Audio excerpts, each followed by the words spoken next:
वासुदेवाय त्वमज्ञानतिमिरान्धस्य ज्ञानाञ्जनशलाकया चक्षुरुन्मीलितं येन तस्मै श्रीगुरवे नमः। श्रीचैतन्यमनोभीष्टं स्थापितं येन भूतले स्वयं रूपा कदा मह्यं ददाति स्वपदान्तिकं।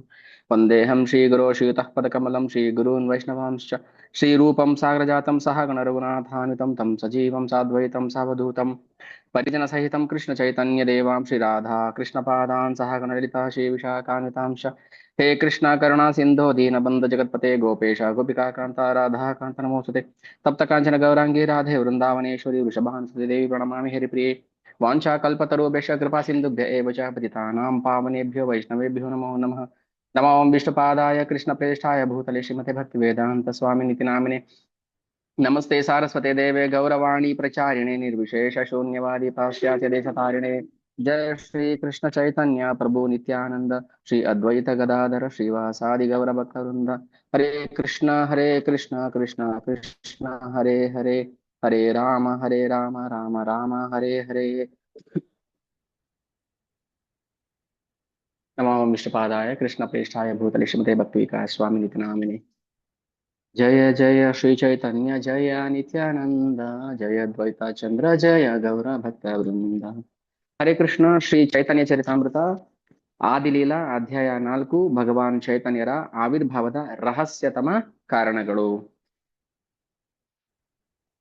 ಶ್ರೀ ಚೈತನ್ಯ ಚರಿತಾಮೃತ ಗ್ರಂಥಕರ್ತೃವಾದ ಶ್ರೀಲ ಕವಿರಾಜ ಕೃಷ್ಣದಾಸ ಗೋಸ್ವಾಮಿ ಅವರು ಕೃಷ್ಣ ಯಾಕೆ ಈ ಭೌತಿಕ ಜಗತ್ತಿಗೆ ಬರ್ತಾನೆ, ಅದರ ಬಾಹ್ಯ ಕಾರಣಗಳು ಮತ್ತು ರಹಸ್ಯತಮ ಕಾರಣಗಳು, ಅಧ್ಯಾಯ 3 ಮತ್ತೆ ಅಧ್ಯಾಯ 4ರಲ್ಲಿ ಕೃಷ್ಣನ ಆವಿರ್ಭಾವಕ್ಕೆ ಕಾರಣಗಳನ್ನ ಸೂಚಿಸ್ತಾರೆ. ಕೃಷ್ಣ ಗೋಲೋಕದಲ್ಲಿ ತನ್ನ ಭೌಮಲೀಲೆಗಳನ್ನ ಮುಗಿಸಿ ಹೋದ್ಮೇಲೆ ಅವನಿಗೆ ಅತೃಪ್ತಿ ಕಾಡ್ತಿರುತ್ತೆ. ಏನು ಅತೃಪ್ತಿ? ಚಿರಕಾಲ ನಾಹಿ ಕರಿ ಪ್ರೇಮ ಭಕ್ತಿ ದಾನ, ಭಕ್ತಿ ವಿನಾ ಜಗತೇರ ನಾಹಿ ಅವಸ್ಥಾನ. ನಾನು ಇಷ್ಟೆಲ್ಲ ಅಸಂಖ್ಯಾತ ಲೀಲೆಗಳನ್ನ ಮಾಡಿದ್ರು ನನಗೆ ಅತೃಪ್ತಿ ಯಾಕೆ ಕಾಡ್ತಿದೆ? ನಾನು ನನ್ನ ಪ್ರೇಮಿ ಭಕ್ತರಿಗೆ ಕೊಡುವಂತಹ ಪ್ರೇಮ ಭಕ್ತಿಯನ್ನ ನಾನು ಅನುಗ್ರಹಿಸಲಿಲ್ಲ. ಸೊ ಹಾಗಾಗಿ ನನಗೆ ತೃಪ್ತಿ ಆಗ್ತಾ ಇಲ್ಲ. ಶ್ರೀಮದ್ ಭಾಗವತಂ ರಚನೆ ಮಾಡೋ ಸಮಯದಲ್ಲಿ ವೇದವ್ಯಾಸರು ಚಿಂತಾಕ್ರಾಂತರಾಗಿ ಕೂತಿರ್ತಾರೆ. ಆಗ ದೈವೇಚ್ಛೆ ನಾರದರು ಆ ಮಾರ್ಗದಲ್ಲಿ ಬರ್ತಿರ್ಬೇಕಾದ್ರೆ ವೇದವ್ಯಾಸರ ಚಿಂತೆಯನ್ನ ಕೇಳ್ತಾರೆ.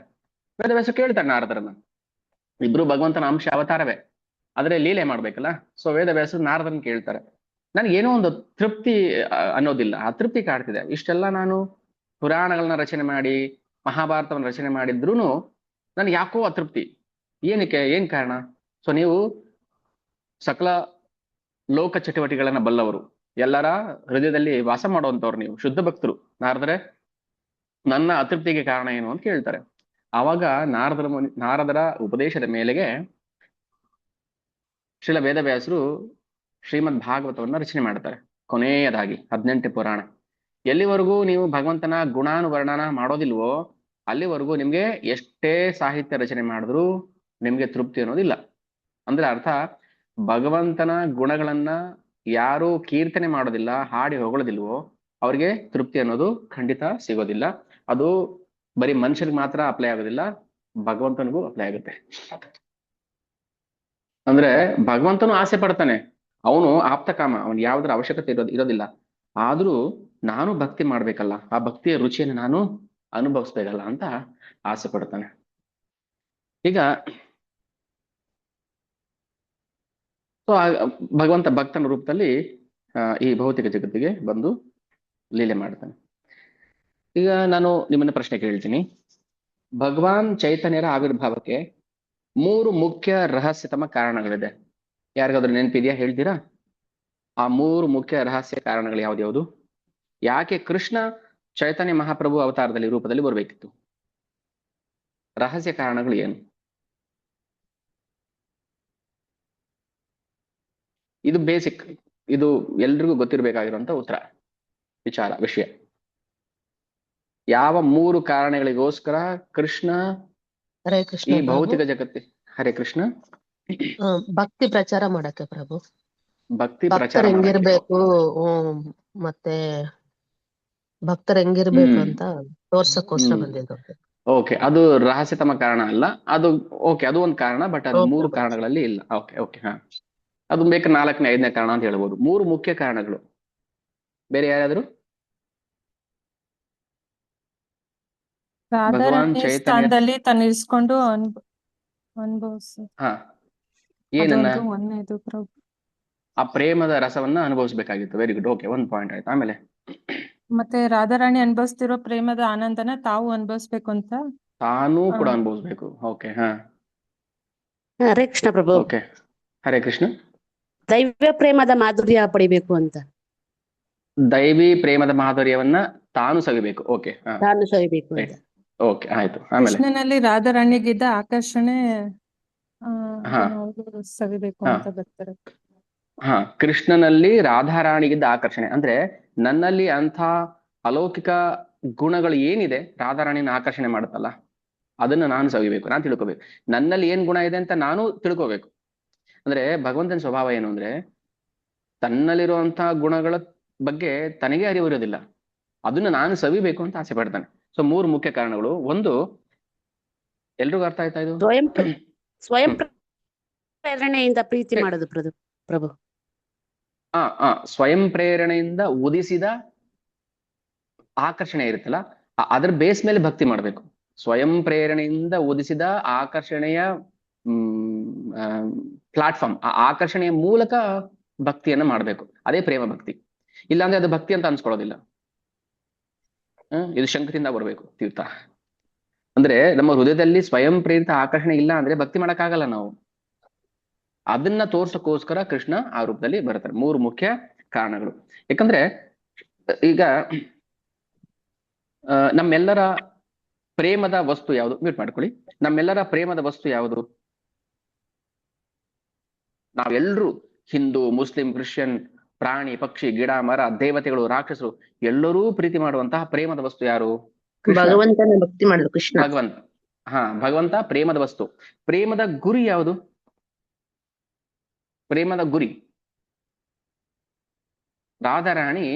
ಆ ಪ್ರೇಮದ ಗುರಿ ಅಂದ್ರೆ ಹೇಗೆ ಅರ್ಥ ಮಾಡಿಸೋದು? ಈಗ ಕೃಷ್ಣ ಪ್ರೇಮದ ವಸ್ತು, ಎಲ್ಲರೂ ಪ್ರೀತಿ ಮಾಡುವಂತ ವಸ್ತು, ಪ್ರೇಮದ ವಸ್ತು. ಈಗ ಆ ಪ್ರೇಮದ ಗುರಿ ರಾಧಾರಾಣಿ. ಅಂದ್ರೆ ರಾಧಾರಾಣಿಯ ಮೂಲಕ ನಾವು ರಾಧಾರಾಣಿ ಪಡ್ಕೊಂಡ್ರೆ ಕೃಷ್ಣ ತಾನಾಗೆ ಬರ್ತಾನೆ. ಈಗ ನಮ್ಮ ಟಾರ್ಗೆಟ್ ಏನು? ರಾಧಾರಾಣಿಯನ್ನ ಪ್ಲೀಸ್ ಮಾಡ್ಬೇಕು. ಯಾವ ಸಂಪ್ರದಾಯದಲ್ಲೂ ಇಲ್ಲದ ವಿಶೇಷ ಅನುಗ್ರಹ ಚೈತನ್ಯ ಮಹಾಪ್ರಭುಗಳು ಈ ಗೌಡಿಯ ಪರಂಪರೆಯಲ್ಲಿ ಕೊಟ್ಟು ಹೋಗಿದ್ದಾರೆ. ಈಗ ಹೆಂಗೆ ಕೃಷ್ಣ ಯದುಕುಲದಲ್ಲಿ ಬಂದು ಯದುಕುಲವನ್ನ ಉದ್ಧಾರ ಮಾಡ್ದ, ಯದುಕುಲಕ್ಕೆ ಬೇರೆ ಬೇರೆ ಕುಲದವರು ಸಂಬಂಧಿಗಳಿದ್ರು. ಸಾತ್ವತ, ಭೋಜ, ಅಂಧಕ, ವೃಷ್ಣಿ, ಸಾತ್ವತ. ಸೊ ಎಷ್ಟೊಂದು. ಆದ್ರೆ ಯದುಕುಲನೇ ಯಾಕೆ ವಿಶೇಷವಾಗಿ ಭಗವಂತ ಗ್ಲೋರಿಫೈ ಮಾಡ್ದ ಅಲ್ವಾ? ಸೊ ಎಲ್ಲಿ ಯಾವ ವಂಶದಲ್ಲಿ ಕೃಷ್ಣ ಅವತಾರ ಮಾಡಿ ಬರ್ತಾನೋ ಅದು ವಿಶೇಷವಾದ ಅನುಗ್ರಹ ಆಗಿದೆ ಅಂತ ಅರ್ಥ. ಹಾಗೆ ಕಲಿಯುಗದಲ್ಲಿ ಚೈತನ್ಯ ಮಹಾಪ್ರಭು ಗೌಡಿಯ ಪರಂಪರೆಯಲ್ಲಿ, ಬ್ರಹ್ಮ ಮಾಧ್ವ ಗೌಡಿಯ ಪರಂಪರೆಯಲ್ಲಿ ಅವತಾರವನ್ನು ಮಾಡಿದ್ದಾರೆ. ಸೊ ಹಾಗಾಗಿ ವಿಶೇಷ ಅನುಗ್ರಹ ರಾಧಾರಾಣಿಯ ಮೂಲಕ. ಕೃಷ್ಣ ಪ್ರೇಮದ ವಸ್ತು, ರಾಧಾರಾಣಿ ಪ್ರೇಮದ ಗುರಿ. ಈಗ ಪ್ರೇಮದ ವಸ್ತು ಮತ್ತೆ ಪ್ರೇಮದ ಗುರಿ ಎರಡು ಬೇರೆ ಬೇರೆ ಇದ್ದಾಗ ಹೇಗೆ ನಾವು ಅದ್ರ ರುಚಿಯನ್ನು ಅನುಭವಿಸ್ಬೋದು? ಈಗ ನಾನು ಒಂದು ರಸಗುಲ್ಲ ಸವಿದ್ರೆ ಅದ್ರ ರುಚಿ ನಿಮ್ಗೆ ಹೇಗೆ ಗೊತ್ತಾಗುತ್ತೆ? ಸೊ ನಿಮಗೆ ಗೊತ್ತಾಗ್ಬೇಕಾದ್ರೆ ನನ್ನ ಭಾವವನ್ನ ನೀವು ಅಂಗೀಕಾರ ಮಾಡ್ಬೇಕು. ಈಗ ರಾಧಾರಾಣಿ ಕೃಷ್ಣನ ಮೇಲಿಟ್ಟದ ಪ್ರೇಮ ಅದು ಹೇಗಿದೆ ನಾನು ಸವಿಬೇಕಲ್ಲ ಅಂದ್ರೆ ರಾಧಾರಾಣಿ ಭಾವದಲ್ಲೇ ಬರ್ಬೇಕು. ಕೃಷ್ಣನಿಗೆ ನೋಡಿ, ಅವನಿಗೆ ಎಲ್ಲಾ ಅರ್ಥ ಆಗತ್ತೆ, ಎಲ್ಲ ಗೊತ್ತು. ಆದ್ರೆ ರಾಧಾರಾಣಿ ಸ್ವಯಂ ಕೃಷ್ಣನ ಶಕ್ತಿನೇ, ಕೃಷ್ಣನಿಂದ ಬಂದಿರುವಂತ ಶಕ್ತಿನೇ. ಆ ಶಕ್ತಿಗೆ ಅದಕ್ಕೆ ರಾಧಾ ಕೃಷ್ಣ ಏಕಿ ಆತ್ಮ ದುಯಿ ದೇಹದರಿ. ರಾಧಾಕೃಷ್ಣ ಒಬ್ರೇ. ರಾಧಾರಾಣಿ ಕೃಷ್ಣನ ಶಕ್ತಿಯೇ, ಅಂತರಂಗ ಶಕ್ತಿ ಅಥವಾ ಹಲಾದಿನಿ ಶಕ್ತಿ. ದುಯಿ ದೇಹದರಿ, ಎರಡು ದೇಹವನ್ನ ಧರಿಸ್ಕೊಂಡ್ರು. ಯಾಕಂದ್ರೆ ಆ ಪ್ರೀತಿಯನ್ನು ಸವಿಬೇಕಲ್ಲ ತಾನು. ಆದ್ರೆ ಕಲಿಯುಗದಲ್ಲಿ ಕೃಷ್ಣ ಒಂದೇ ದೇಹದಲ್ಲಿ, ರಾಧಾರಾಣಿ ಭಾವದಲ್ಲಿ, ರಾಧಾರಾಣಿ ಮೈ ಬಣ್ಣದಲ್ಲಿ ಕೃಷ್ಣನೇ ಸ್ವಯಂ ಅವತಾರ ಮಾಡಿ ಬರ್ತಾನೆ. ಇದು ಕೃಷ್ಣನ ಬಯಕೆ, ಅವನ ಅತೃಪ್ತಿಗೆ ಕಾರಣ. ಆಮೇಲೆ ನನ್ನನ್ನು ಕಂಡು ಈ ರಾಧಾರಾಣಿಗೆ ಅಂತ ಆಕರ್ಷಣೆ ಏನು? ಗೋಪಿಯರಿಗೆ, ಗೋಪಬಾಲಕರಿಗೆ, ಹಸುಗಳಿಗೆ, ಕರುಗಳಿಗೆ. ಕೃಷ್ಣ ಕೊಳಲು ಊದ್ತಾ ಇದ್ರೆ ದನ ಕರುಗಳು ಹುಲ್ಲು ತಿನ್ನೋದು ಬಿಟ್ಟು ಚಿತ್ರಪಟದಲ್ಲಿರೋ ತರ ಸ್ಟ್ಯಾಂಡ್ ಸ್ಟಿಲ್ ಆಗಿ ನಿಂತ್ಬಿಡ್ತಾ ಇದ್ವು. ಅಂದ್ರೆ ವಿಗ್ರಹ ತರ ನಿಂತ್ಬಿಡ್ತಾ ಇದ್ವು. ಬಾಯಲ್ಲಿ ಹುಲ್ಲು ಹಾಗೆ ಇದ್ರೂ ಅದು ತಿಂತ ನಿಲ್ಸ್ಬಿಡ್ತಾ ಇತ್ತು ಕೃಷ್ಣನ ಕೊಳಲ್ದಲ್ಲಿ. ಅಂದ್ರೆ ಅಷ್ಟು ಪ್ರೇಮ ಕೃಷ್ಣನಲ್ಲಿ ಏನಿತ್ತು ಅಂತದ್ದು ಏನಿದೆ ನಮ್ಗೆ ಯಾಕೆ ಗೊತ್ತಾಗ್ತಾ ಇಲ್ಲ ಅದು? ನಾವು ಯಾಕೆ ಭಗವಂತನ ಕಥೆ ಲೀಲೆ ಕೇಳ್ತಾ ನಾವು ಸ್ಟನ್ ಆಗೋದಿಲ್ಲ? ಇವರೆಲ್ಲ ಯಾಕೆ ಆಗ್ತಾರೆ, ಇವ್ರು ಯಾಕೆ ಆಗೋದಿಲ್ಲ? ಅಂತದ್ ಏನಿದೆ ನನ್ನಲ್ಲಿ ಅಂತ ಪ್ರಶ್ನೆ ಕೃಷ್ಣನಲ್ಲೇ.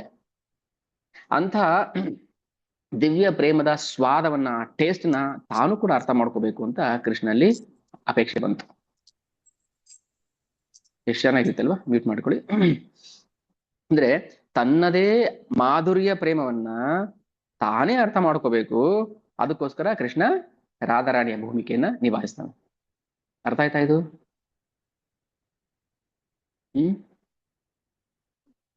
ಕಣ್ಮುಚ್ಕೊಂಡು ಹಾಗೆ ರೀಕಾಲ್ ಮಾಡ್ಕೊಳ್ಳಿ.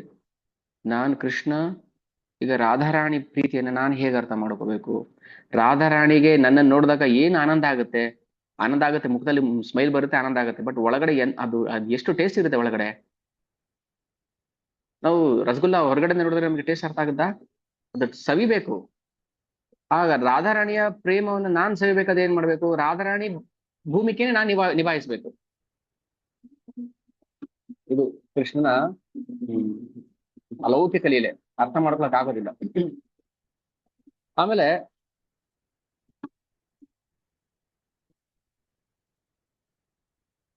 ರಾಧಾರಾಣಿ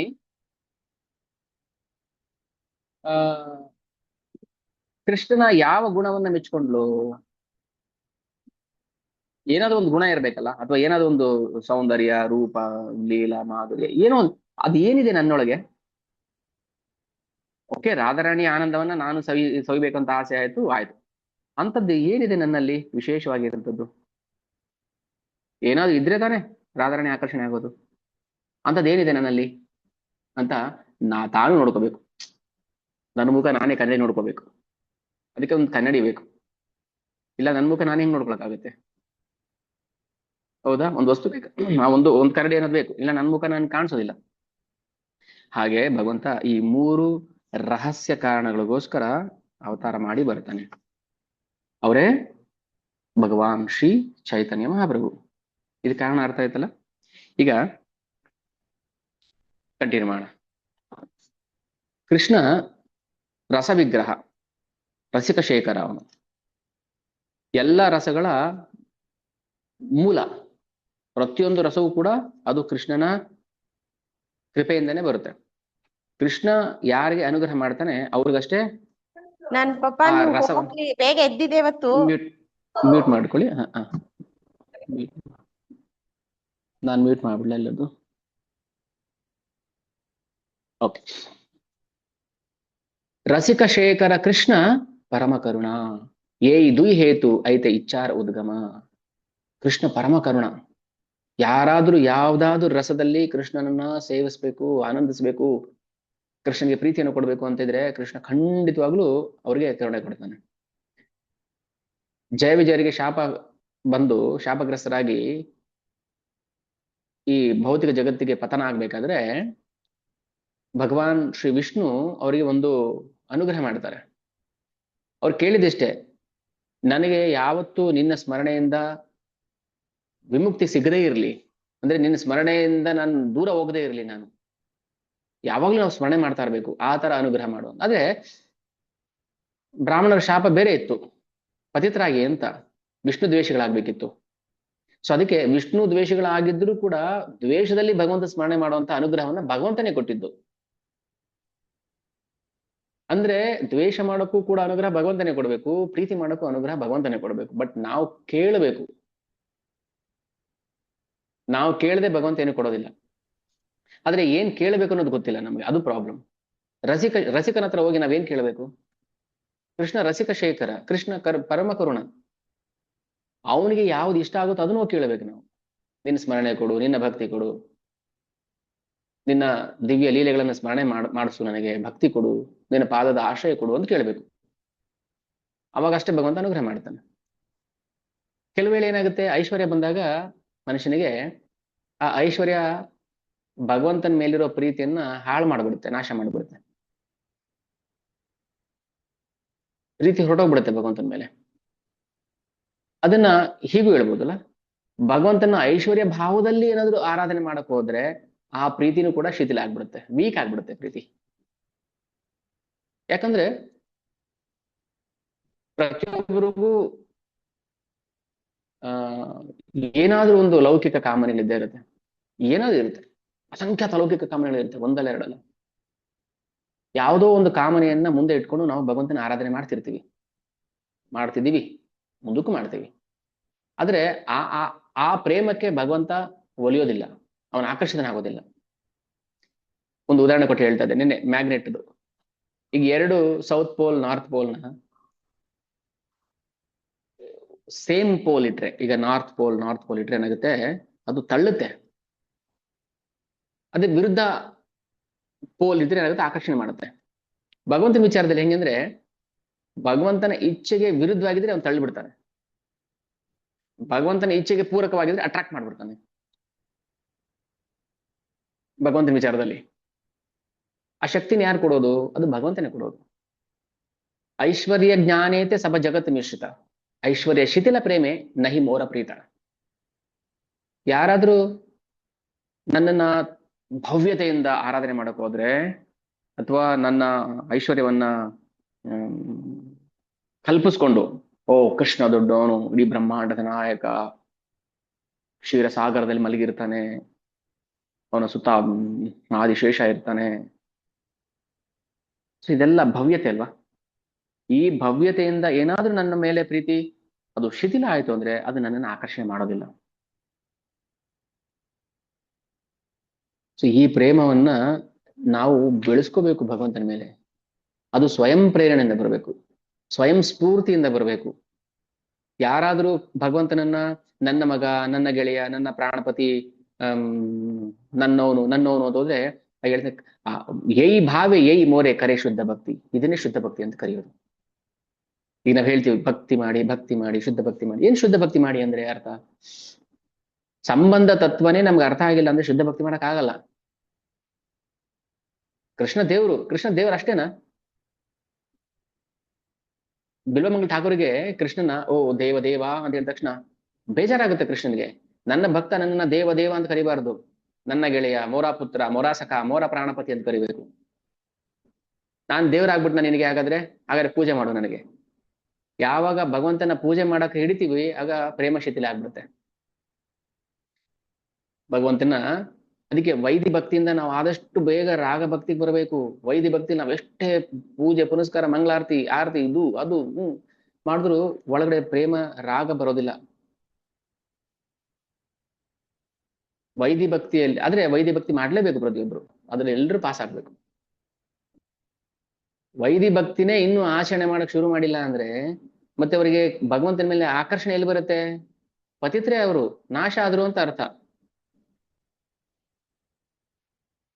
ಯಾವಾಗ ಒಬ್ಬ ವ್ಯಕ್ತಿ ಭಗವಂತನ ಮೇಲೆ ಪರಿಶುದ್ಧ ಪ್ರೇಮ ಪೂರ್ವಕ, ಅದು ಪ್ರೇಮ ಭಕ್ತಿ ಸೇವೆ ಅಂತ ಹೇಳಿದ್ರೆ, ಪ್ರೇಮ ಭಕ್ತಿ ದಾನ, ಬರಿ ಭಕ್ತಿ ಅಲ್ಲ ಕೇಳ್ತಾ ಇರೋದು ಕೃಷ್ಣ. ಬರಿ ಭಕ್ತಿ ಎಲ್ರು ಮಾಡ್ತಾರೆ ಅಲ್ವಾ? ಲೌಕಿಕರು ಮಾಡ್ತಾರೆ ಭಕ್ತಿ, ಅವ್ರಿಗೆ ಬೇಕಾದವ್ರಿಗೆ ಭಕ್ತಿ ಮಾಡ್ಕೊಳ್ತಾರೆ. ಭಕ್ತಿ ಹೇಳ್ತಾ ಇಲ್ಲ ಕೃಷ್ಣ ಇಲ್ಲಿ. ಪ್ರೇಮ ಸ್ವಯಂ ಪ್ರೇರಣೆಯಿಂದ ಓದಿಸಿದ ಆಕರ್ಷಣೆಯಿಂದ ಮಾಡಬೇಕು ಪ್ರೇಮ ಭಕ್ತಿ, ಅದನ್ನ ಶುದ್ಧ ಭಕ್ತಿ ಅಂತ ಕರೆಯೋದು. ಯಾರಾದ್ರೂ ನನ್ನ ಸಮಾನ ಅಥವಾ ನನಗಿಂತ ದೊಡ್ಡವರು ಅಂತ ಅಂದ್ರೆ ನನಗದು ಇಷ್ಟ ಆಗೋದಿಲ್ಲ.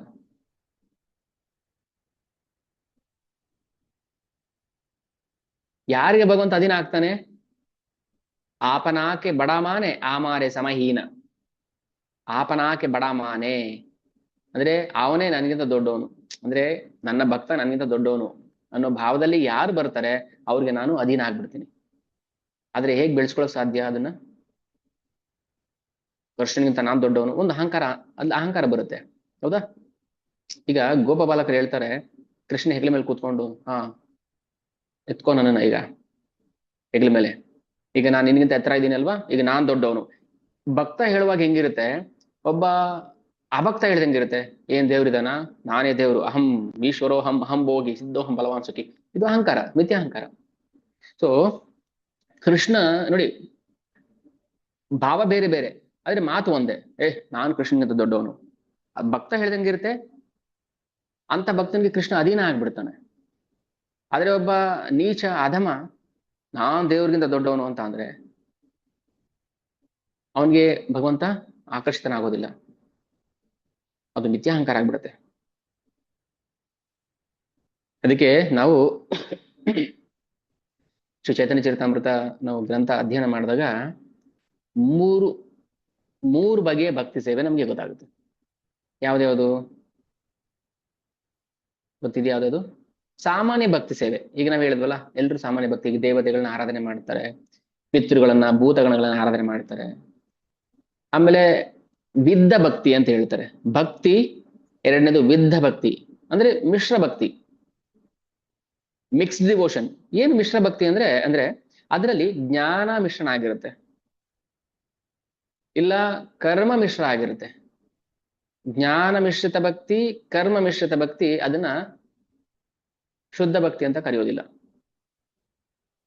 ಫಲಾಪೇಕ್ಷೆಯಿಂದ ಮಾಡ್ತಾರೆ ಕರ್ಮ, ಅಥವಾ ಮನೋಕಲ್ಪನೆ, ನಾನು ಹಿಂಗ್ ಮಾಡಿದ್ರೆ ಹಂಗಾಗುತ್ತೆ, ಅದು ಇದು ಏನೋ ಊಹೆ ಮಾಡ್ಕೊಂಡು ಮಾಡ್ತಾರೆ, ಅಥವಾ ಹಠಯೋಗದ ಮೇಲೆ ಮಾಡ್ತಾರೆ. ಯಾವುದೇ ಲೌಕಿಕ ಉದ್ದೇಶದಿಂದ ಭಕ್ತಿ ಮಾಡಿದಾಗ ಅದನ್ನ ಮಿಶ್ರ ಭಕ್ತಿ ಅಂತ ಕರೀತಾರೆ. ಭಗವಂತ ಆಕರ್ಷಿತನಾಗ್ತಾನ ಮಿಶ್ರ ಭಕ್ತಿಗೆ? ಇಲ್ಲ, ಖಂಡಿತ ಇಲ್ಲ. ಅದಲ್ಲದೆ ಭಗವದ್ಗೀತೆಯಲ್ಲಿ ಕರ್ಮಯೋಗ, ಜ್ಞಾನಯೋಗ, ಧ್ಯಾನ ಯೋಗ, ಹಠಯೋಗ, ಅಷ್ಟಾಂಗ ಸಿದ್ಧಿ ಯೋಗ, ಆ ಯೋಗ, ಈ ಯೋಗ, ಧ್ಯಾನ ಯೋಗ, ಇವೆಲ್ಲ ಭಕ್ತಿ ಸೇವೆಯ ಪ್ರಾರಂಭಿಕ ಮೆಟ್ಟಿಲು ಇದ್ದಂಗಿದೆ, ಪ್ಲಾಟ್ಫಾರ್ಮ್. ಈ ಪ್ಲಾಟ್ಫಾರ್ಮ್ ಯೂಸ್ ಮಾಡಿಕೊಂಡು ನಾವು ಭಕ್ತಿ ಮಾಡಕ್ ಬರ್ಬೇಕು, ಭಕ್ತಿ ಹಂತಕ್ಕೆ ಬರ್ಬೇಕು. ಆದ್ರೆ ನಾವೇನ್ ಮಾಡ್ತೀವಿ, ಅದನ್ನೇ ಭಕ್ತಿ ಅಂತ ಭಾವಿಸ್ಬಿಡ್ತೀವಿ. ಇದು ತಪ್ಪು, ಮೂರ್ಖತನ ಇದು. ಆದ್ರೆ ಗೊತ್ತಾಗ್ತಾ ಇಲ್ಲ ನಮಗೆ. ಭಕ್ತಿ, ವಿದ್ಧ ಭಕ್ತಿ, ಶುದ್ಧ ಭಕ್ತಿ ಅಂದ್ರೆ ಸಾಮಾನ್ಯ ಭಕ್ತಿ, ವಿದ್ಧ ಭಕ್ತಿ, ಮಿಶ್ರ ಭಕ್ತಿ ಅಥವಾ ಶುದ್ಧ ಭಕ್ತಿ. ವಿದ್ಧ ಅಂದ್ರೆ ಮಿಶ್ರ ಅಂತ. ಸೊ ಈ ಮಿಶ್ರ ಭಕ್ತಿಯಿಂದ ನಾವು ಹೊರಗಡೆ ಬರೋದಕ್ಕೆ ಈ ಯೋಗ ಪದ್ಧತಿಗಳನ್ನ ನಾವು ಅನುಸರಿಸಬೇಕು. ಅದೇ ಭಕ್ತಿ ಅಲ್ಲ, ನಾವು ಅದನ್ನೇ ಭಕ್ತಿ ಅಂತ ಕೂತ್ ಬಿಟ್ಟಿದೀವಿ. ಯಾವುದೇ ನಾವು ಕಾಮ್ಯ ಕರ್ಮಗಳನ್ನ ಮಾಡಿದ್ರು ಅಥವಾ ಜ್ಞಾನ ಯೋಗ, ಹಠಯೋಗ ಏನೇ ಮಾಡಿದ್ರು ಅದು ಭಕ್ತಿ ಸೇವೆಯಲ್ಲಿ ಕೊನೆಗೊಳ್ಳಬೇಕು. ಇದು ಶಾಸ್ತ್ರದ ನಿಯಮ, ಇದು ಭಗವಂತನ ಆಜ್ಞೆ. ಏನೇ ಮಾಡು, ನೀನು ಭಕ್ತಿ ಸೇವೆಯಲ್ಲಿ ಅದನ್ನ ಕೊನೆಗೊಳಿಸ್ಬೇಕು. ಅದೇ ಭಕ್ತಿ ಅಂತ ಉಳ್ಕೊಂಡ್ಬಿಟ್ರೆ ಏನಾಗುತ್ತೆ, ಮಾಡಿದ್ದು ವ್ಯರ್ಥ ಆಗುತ್ತೆ.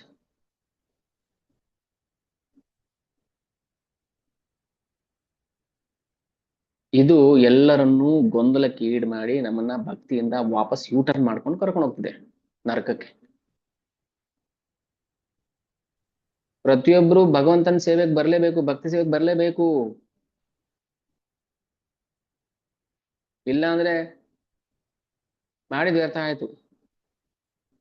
ಎಕ್ಸಾಮ್ ಹಾಲ್ಗೆ ಹೋಗ್ಬೇಕು, ಒಬ್ಬ ಸ್ಟೂಡೆಂಟು ಚೆನ್ನಾಗಿ ಪ್ರಿಪೇರ್ ಆಗಿದ್ದಾನೆ, ಎಲ್ಲ A to Z ಎಲ್ಲ ಓದ್ಬಿಟ್ಟಿದ್ದಾನೆ, ಏನ್ ಕೇಳಿದ್ರು ಹೇಳ್ತಾನೆ, ಬರೀತಾನೆ, ಪೇಪರು ಪೆನ್ಸಿಲ್ ಎಲ್ಲ ರೆಡಿ ಮಾಡ್ಕೊಂಡಿದ್ದಾನೆ, ಹಾಲ್ ಟಿಕೆಟ್ ಎಲ್ಲ ತಗೊಂಡ, ರೆಡಿ ಆದ, ಟಿಪ್ ಟಾಪ್ ಆಗಿ ಬಂದ, ಕರೆಕ್ಟಾಗಿ 10 ಗಂಟೆ ಎಕ್ಸಾಮ್ ಹಾಲ್ ಬಂದ, 10 ಗಂಟೆಗೆ ಕರೆಕ್ಟಾಗಿ ಬಂದಿದ್ದಾನೆ. ಬಟ್ ಅವನು ಒಳಗಡೆ ಹೋಗ್ಲಿಲ್ಲ, ಎಕ್ಸಾಮ್ ಹಾಲ್ ಒಳಗೆ ವಾಪಸ್ ಯೂ ಟರ್ನ್ ಮಾಡ್ಕೊಂಡು ಮನೆಗೆ ಬಂದ್ಬಿಟ್ಟ. ಮನೆಗೆ ಬಂದ, ಹೇಳ್ತಾನ, ನಾನು ಎಕ್ಸಾಮ್ ಹಾಲ್ಗೆ ಹೋಗಿದ್ದೆ. ಹೌದಾ, ಹೆಂಗ್ ಬರ್ದೆ? ಇಲ್ಲ, ಏನು ಬರೀಲಿಲ್ವಲ್ಲ, ನಾನು ಎಕ್ಸಾಮ್ ಹಾಲ್ಗೆ ಹೋಗು ಅಂತ ಹೇಳಿದೆ, ಎಕ್ಸಾಮ್ ಹಾಲ್ಗೆ ಹೋಗಿದ್ದೆ, ಎಕ್ಸಾಮ್ ಹಾಲ್ಗೆ ಹೋಗಿ ವಾಪಸ್ ಬಂದ್ಬಿಟ್ಟೆ. ಮತ್ ಮಾಡಿದ್ದು ಏನಕ್ಕಾಯ್ತು? ನೀವು ಮಾಡಿದ್ದಾಗಾದ್ರೆ ಓದಿದ್ದೇನ್ ಪ್ರಯೋಜನ ಆಯ್ತು? ನೀನು ಓದಿದ್ದು, ನೀನ್ ರೆಡಿ ಆಗಿದ್ದು, ನೀನು ಎಕ್ಸಾಮ್ ಹಾಲ್ಗೆ ಹೋಗಿ ಬರೆಯಕ್ಕೆ ತಾನೆ. ಅದೇ ಮಾಡಿಲ್ಲ ಅಂತಂದ್ರೆ ಮತ್ತೆ ಮಾಡಿದ್ ವ್ಯರ್ಥ ಆಗ್ಲಿಲ್ವಾ? ಅದನ್ನೇ ಹೇಳ್ತಾ ಇರೋದು, ಪ್ರತಿಯೊಂದು ಕಾಮ್ಯ ಕರ್ಮ, ಯಾವುದೇ ಕರ್ಮಗಳು ಆಚರಣೆ ಮಾಡಿದ್ರು ಭಕ್ತಿ ಸೇವೆಯಲ್ಲಿ ಅದು ಕೊನೆಗೊಳ್ಳಬೇಕು. ಟಾರ್ಗೆಟ್ ರೀಚ್ ಮಾಡ್ಬೇಕು ನಾವು. ಭಕ್ತಿ ಸೇವೆನೇ ಟಾರ್ಗೆಟ್, ನಮ್ಮ ಅಂತಿಮ ಗುರಿ ಕೃಷ್ಣ ಪ್ರಜ್ಞೆ. ಅಲ್ಲಿ ಬಂದು ಸುತ್ತಾಡ್ಕೊಂಡು ವಾಪಸ್ ಬಂದ್ಬಿಟ್ರೆ ಮಾಡಿದೆಲ್ಲ ವ್ಯರ್ಥ ಆಗ್ಬಿಡುತ್ತೆ. ಅದಕ್ಕೆ ಯಾವುದೇ ದಾರ್ಶನಿಕ ಊಹಾಪೋಹ ಮ್ಯೂಟ್, ಯಾವುದೇ ದಾರ್ಶನಿಕ ಊಹಾಪೋಹಗಳು, ಯಾವುದೇ ಕಾಮ್ಯ ಕರ್ಮಗಳು ನಮ್ಮನ್ನ ಭಕ್ತಿ ಸೇವೆಯಿಂದ, ನಾನ್ ಪ್ರಭು ಮ್ಯೂಟ್ ಮಾಡ್ಕೊಳ್ಳಿ,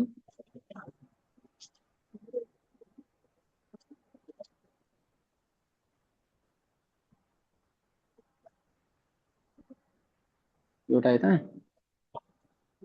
ಯಾವುದೇ ದಾರ್ಶನಿಕ ಊಹಾಪೋಹ, ಮನೋಕಲ್ಪನೆಗಳು, ಹಠಯೋಗ, ಕರ್ಮಯೋಗ ಯಾವುದೇ ಆದ್ರೂ ಕೂಡ ಭಕ್ತಿ ಕೊನೆ ಆಗ್ಲಿಲ್ಲ ಅಂದ್ರೆ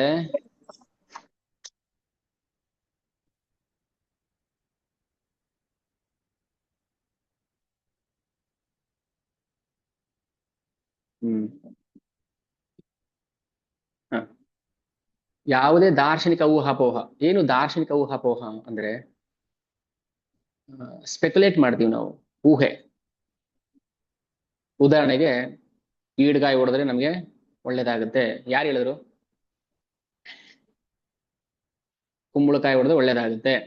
ಈಗ ಆಯುಧ ಪೂಜೆ ದಿನ ಎಲ್ಲ ಪೂಜೆ ಮಾಡ್ಬಿಟ್ಟು ಏನ್ ಮಾಡ್ತೀವಿ, ಒಂದು ಕುಂಬಳಕಾಯಿ ತಗೊಂಡು ಢಮ್ ಅಂತ ಹೊಡೆದ್ಬಿಡ್ತೀವಿ. ಈಗ ನಾನು ಹೇಳ್ತಾ ಇರೋದು, ಈಗ ಕುಂಬಳಕಾಯಿ ಹೊಡೆಯೋದ್ರಿಂದ ಒಳ್ಳೇದಾಗುತ್ತೆ ಅನ್ನೋದು ಊಹಾಪೋಹ ಅಲ್ವಾ? ಆಯ್ತು, ಒಂದ್ ವೇಳೆ ಒಳ್ಳೇದಾಗುತ್ತೆ ಅಂತ ಅನ್ಕೊಂಡ್ರು, ಒಳ್ಳೇದು ಅಂದ್ರೆ ಏನು ಗೊತ್ತಿರ್ಬೇಕಲ್ವಾ ನಮಗೆ? ಒಳ್ಳೇದು ಅಂದ್ರೆ ಏನು? ಯಾವ್ದರ ಬೇಸ್ ಮೇಲೆ ನಾವು ಒಳ್ಳೇದು ಕೆಟ್ಟದ್ದು ನಿರ್ಧಾರ ಮಾಡ್ತೀವಿಪ್ಪ? ಬನ್ನಂಜೆ ಗೋವಿಂದಾಚಾರ್ಯರು ಹೇಳ್ತಾ ಇದ್ರು, ನಾನು ಶಾಲೆ ಕಲ್ತಿಲ್ಲ, 10ನೇ ಕ್ಲಾಸಲ್ಲಿ ನಾನು ಜಸ್ಟ್ ಪಾಸ್ ಆದೆ, ಒಳ್ಳೇದಾಯ್ತು. ಒಂದ್ ವೇಳೆ ರ್ಯಾಂಕ್ ಏನಾದ್ರು ಬಂದ್ಬಿಟ್ಟಿದ್ರೆ ನಾನು ಯಾವ್ದೋ ಸ್ಕೂಲಲ್ಲಿ ಮೇಸ್ಟ್ರಿ ಕೆಲಸ ಮಾಡ್ಕೊಂಡು ಬೋರ್ಡ್ ಎಲ್ಲ ಆಯ್ ಕಲ್ಸ್ಬೇಕಿತ್ತು, ಒಳ್ಳೇದಾಯ್ತು. ನಾನು SLC ಜಸ್ಟ್ ಪಾಸ್ ಆಗಿದ್ದು, ಇದ್ಯಾವುದು ಒಳ್ಳೇದಪ್ಪ? ಮತ್ತೆ SSLC ರ್ಯಾಂಕ್ ಬಂದಿದ್ರೆ ಕೆಟ್ಟದಾಗ್ತಾ ಇತ್ತು, ಯಾವ ದೃಷ್ಟಿಕೋನದಲ್ಲಿ ಇದು? ಅದೇ ಒಳ್ಳೇದು ಕೆಟ್ಟದ್ದು ಅಂತ ಯಾರಿಗೆ ಹೇಗೆ ನಾವು ನಿರ್ಧಾರ ಮಾಡ್ತೀವಿ? ಸದ್ಯ ಫೇಲ್ ಆದ್ದಪ್ಪ, ಒಳ್ಳೇದಾಯ್ತು. ಅಕಸ್ಮಾತ್ ಪಾಸ್ ಆಗ್ಬಿಟ್ಟಿದ್ರೆ ನಾನು ಯಾವ್ದೋ ಸ್ಕೂಲಲ್ಲಿ ಮೇಸ್ಟ್ರಿ ಕೆಲಸ ಮಾಡ್ಕೊಂಡು ಇರ್ಬೇಕಿತ್ತು. ಭಕ್ತಿ ಮಾಡಕ್ ಆಗ್ತಾ ಇತ್ತು, ಬಿಡ್ತಾ ಇತ್ತು? ಇಲ್ಲ, ಇಲ್ಲಿ ಮೇಸ್ಟ್ರುಗಳು ಇದ್ದಾರೆ, ಟೀಚರ್ಸ್ ಇದ್ದಾರೆ, ಭಕ್ತಿ ಮಾಡ್ತಾ ಇದಾರೆ, ಎಲ್ರಿಗೂ ಹೇಳ್ತಾ ಇಲ್ಲ, ನಾವು ಜನರಲ್ ಆಗಿ ಹೇಳ್ತಾ ಇರೋದು. ಒಳ್ಳೇದು ಕೆಟ್ಟದ್ದು ಅಂತ ಯಾವ್ದಕ್ಕೆ ನಾವು ಹೋಲಿಕೆ ಮಾಡಿ ಹೇಳ್ತೀವಿ? ರೆಫರೆನ್ಸ್ ಪಾಯಿಂಟ್ ಬೇಕಲ್ವಾ ನಮಗೆ, ಅಲ್ವಾ? ರೆಫರೆನ್ಸ್ ಪಾಯಿಂಟ್ ಇಲ್ಲದೆ ಒಳ್ಳೇದು ಕೆಟ್ಟದ್ದು ಹೆಂಗೆ ಹೇಳ್ತೀವಿ ನಾವು? ಯಾವ್ದು ರೆಫರೆನ್ಸ್ ಪಾಯಿಂಟ್? ಇದು ದಾರ್ಶನಿಕ ಊಹಾಪೋಹ ಅಲ್ವಾ? ಮಾನಸಿಕ ಕಲ್ಪನೆ ಇದು. ಈ ಮನೋಕಲ್ಪನೆಯಿಂದ ನಾವು ಹೊರಗಡೆ ಬರಬೇಕು. ಫ್ಯಾಕ್ಟ್ ಏನಿದೆ ಅದನ್ನಷ್ಟೇ ಮಾತಾಡ್ಬೇಕು. ಈಗ ಆಪ್ಟಿಟ್ಯೂಡ್ ಟೆಸ್ಟ್ ಅಂತ ಕೊಡ್ತಾರೆ, ಮೆಂಟಲ್ ಟೆಸ್ಟ್ ಅಂತ ಕೊಡ್ತಾರೆ. ಈ ಪದಬಂಧ, ಸುಡೋಕು, ಮೆಂಟಲ್ ಟೆಸ್ಟ್. ಏನು ಅದರಿಂದ? ನಿಮ್ಮ ಮೈಂಡ್ ಅನ್ನ ಶಾರ್ಪ್ ಮಾಡಿ ಏನ್ ಮಾಡ್ಬೇಕು? ಅಂತಿಮ ಗುರಿ ಏನು? ನಮ್ಮ ಮನಸ್ಸನ್ನ ಭಗವಂತನಲ್ಲಿ ಕೇಂದ್ರೀಕರಿಸಬೇಕು, ಅದು ಅಂತಿಮ ಗುರಿ. ಮೈಂಡ್ ಶಾರ್ಪ್ ಮಾಡ್ಕೊಂಡು, ಮೈಂಡ್ ಶಾರ್ಪ್ ಆಗುತ್ತೆ ರೀ, ನೀವು ಇದನ್ ಮಾಡಿದ್ರೆ ಅದನ್ನ ಮಾಡಿದ್ರೆ ಮೈಂಡ್ ಶಾರ್ಪ್ ಆಗುತ್ತೆ. ಮೈಂಡ್ ಶಾರ್ಪ್ ಆಗಿ ಏನ್ ಮಾಡ್ಬೇಕು? ಭಕ್ತಿ ಸೇವೆಯಲ್ಲಿ ಕೊನೆಗಾಣಬೇಕು. ಕೊನೆಗಾಣ್ತಾ ಇದೆಯಾ? ಮತ್ತೆ ಮಾಡಿ ಏನ್ ಪ್ರಯೋಜನ ಆಯ್ತು? ಎಲ್ಲಾ ರೆಡಿಯಾಗಿ ಎಕ್ಸಾಮ್ ಹಾಲ್ ಹತ್ರ ಹೋಗಿ ವಾಪಸ್ ಬಂದ್ರೆ ಏನ್ ಪ್ರಯೋಜನ ಆಯ್ತು ಓದಿದ್ರು? ಅದಕ್ಕೆ ಇಂತಹ ಭಕ್ತಿ ಸೇವೆಯು ತ್ರಿವಿಧ ಲೌಕಿಕ ಕರ್ಮಗಳೊಂದಿಗೆ ಬೆರೆತುಕೊಂಡಿರುತ್ತೆ. ಸತ್ವಗುಣದ ಕರ್ಮ, ರಜೋಗುಣದ ಕರ್ಮ, ತಮೋಗುಣದಲ್ಲೂ ಭಕ್ತಿ ಮಾಡ್ಬೋದು, ರಜೋಗುಣದಲ್ಲೂ ಭಕ್ತಿ ಮಾಡ್ಬೋದು, ಸತ್ವಗುಣದಲ್ಲೂ ಭಕ್ತಿ ಮಾಡ್ಬೋದು. ಆದ್ರೆ ಶುದ್ಧ ಭಕ್ತಿ ಕೇವಲ ಭಗವಂತನ ಪ್ರೀತಿಗೋಸ್ಕರ ಮಾಡ್ಬೇಕು. ಅದು ಹೇಗೆ? ಮೋರ ಪುತ್ರ, ಮೋರ ಸಖ, ಮೋರ ಪ್ರಾಣಪತಿ, ಏಯಿ ಭಾವೆ ಏಯಿ ಮೋರೆ ಕರೆ ಶುದ್ಧ ಭಕ್ತಿ. ಇದು ಶುದ್ಧ ಭಕ್ತಿಯ ವಿಧಾನ. ಇವಾಗ ಅರ್ಥ ಆಯ್ತಾ? ಶುದ್ಧ ಭಕ್ತಿ ಮಾಡ್ತದೆ ಬಿಡ್ತದೋ ಬೇಡ, ಅರ್ಥ ಆಯ್ತಾ ಹೋಗ್ಲಿ? ಹಾ, ಈಗ ಮಾಡಿದ್ರೆ ಶುದ್ಧ ಭಕ್ತಿ. ಇಷ್ಟ ಅರ್ಥ ಆದ್ರೆ ಸಾಕು, ಫೌಂಡೇಶನ್ ಹಾಕದಂಗ ಆಯ್ತು. ಮತ್ತೆ ಈಗ ಯಾವ್ದಾವ್ದೋ ದೇವಸ್ಥಾನಗಳೆಲ್ಲ ಹೋಗ್ತಾರೆ, ಆ ಪೂಜೆ ಹೇಳ್ತಾರೆ, ಪುರೋಹಿತರು ಈ ಪೂಜೆ ಹೇಳ್ತಾರೆ, ಅದೇನೋ ಗಣ ಹೋಮ ಅಂತೆ, ಅದೇನೋ ಅಷ್ಟ ದಿಗ್ಬಂಧನ ಅಂತೆ, ಅದೇನೋ ಕುಂಬಳಕಾಯಿ ಕಟ್ಬೇಕಂತೆ, ಅವೆಲ್ಲ ಏನು? ನಿಮ್ಗೆ ಯಾಕೆ ಅದು? ಮಾಡೋರು ಮಾಡ್ಕೊಳ್ತಾರೆ.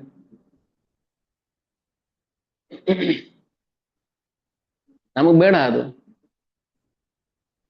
ನಿಮ್ ಟಾರ್ಗೆಟ್ ಏನು? ಎಕ್ಸಾಮ್ ಹೋಗಿದ್ರಿ, 100ಕ್ಕೆ 100 ತಗೋಬೇಕು, ಇದು ನಿಮ್ಮ ಆಸೆ. ಅವ್ರು ಯಾರೋ 10 ತಗೊಳ್ತಾರೆ, 5 ತಗೋತಾರೆ, 25 ತಗೋ, ನಿಮ್ಗೆ ಯಾಕದು? 0 ಆದ್ರೂ ತಗೊಳ್ಳಿ, 10 ಆದ್ರೂ ತಗೊಳ್ಳಿ, 100 ಆದ್ರೂ ತಗೊಳ್ಳಿ, ನಿಮ್ ಟಾರ್ಗೆಟ್ ಏನು? 100ಕ್ಕೆ 100 ತಗೋಬೇಕು. ನೀವು ನಿಮ್ ಕಡೆ ಫೋಕಸ್ ಮಾಡಿ. ನೀವು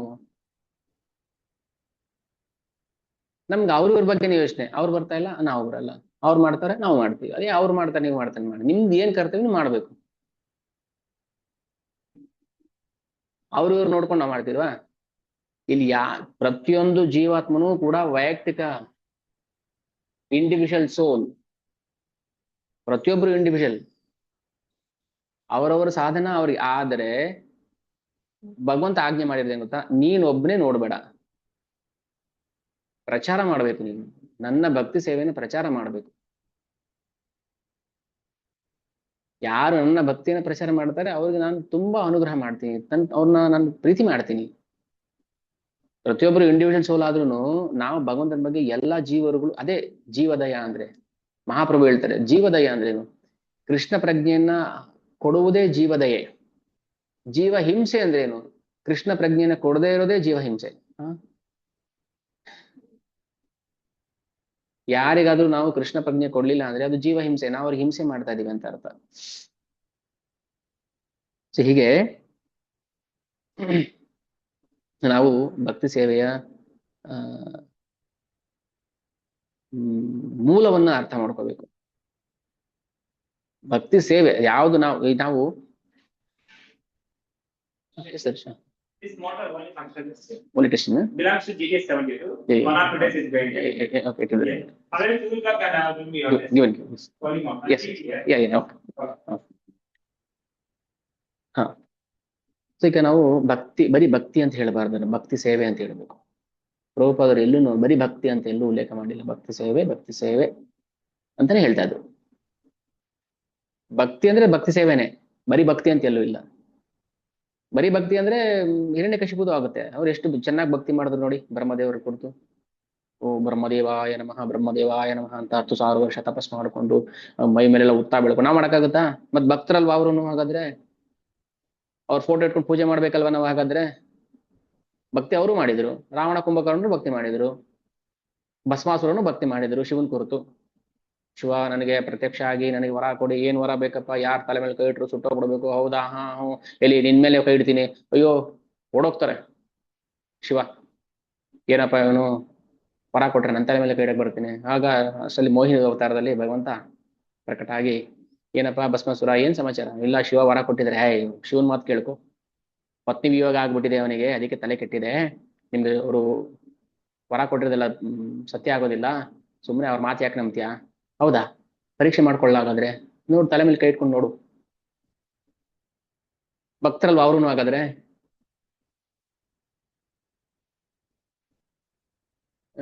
ಬ್ರಹ್ಮದೇವರು ರಾವಣರು ವರ ಕೊಟ್ಬಿಟ್ರು, ಶಿವನ ಅನುಗ್ರಹ ಬೇರೆ ಇತ್ತು.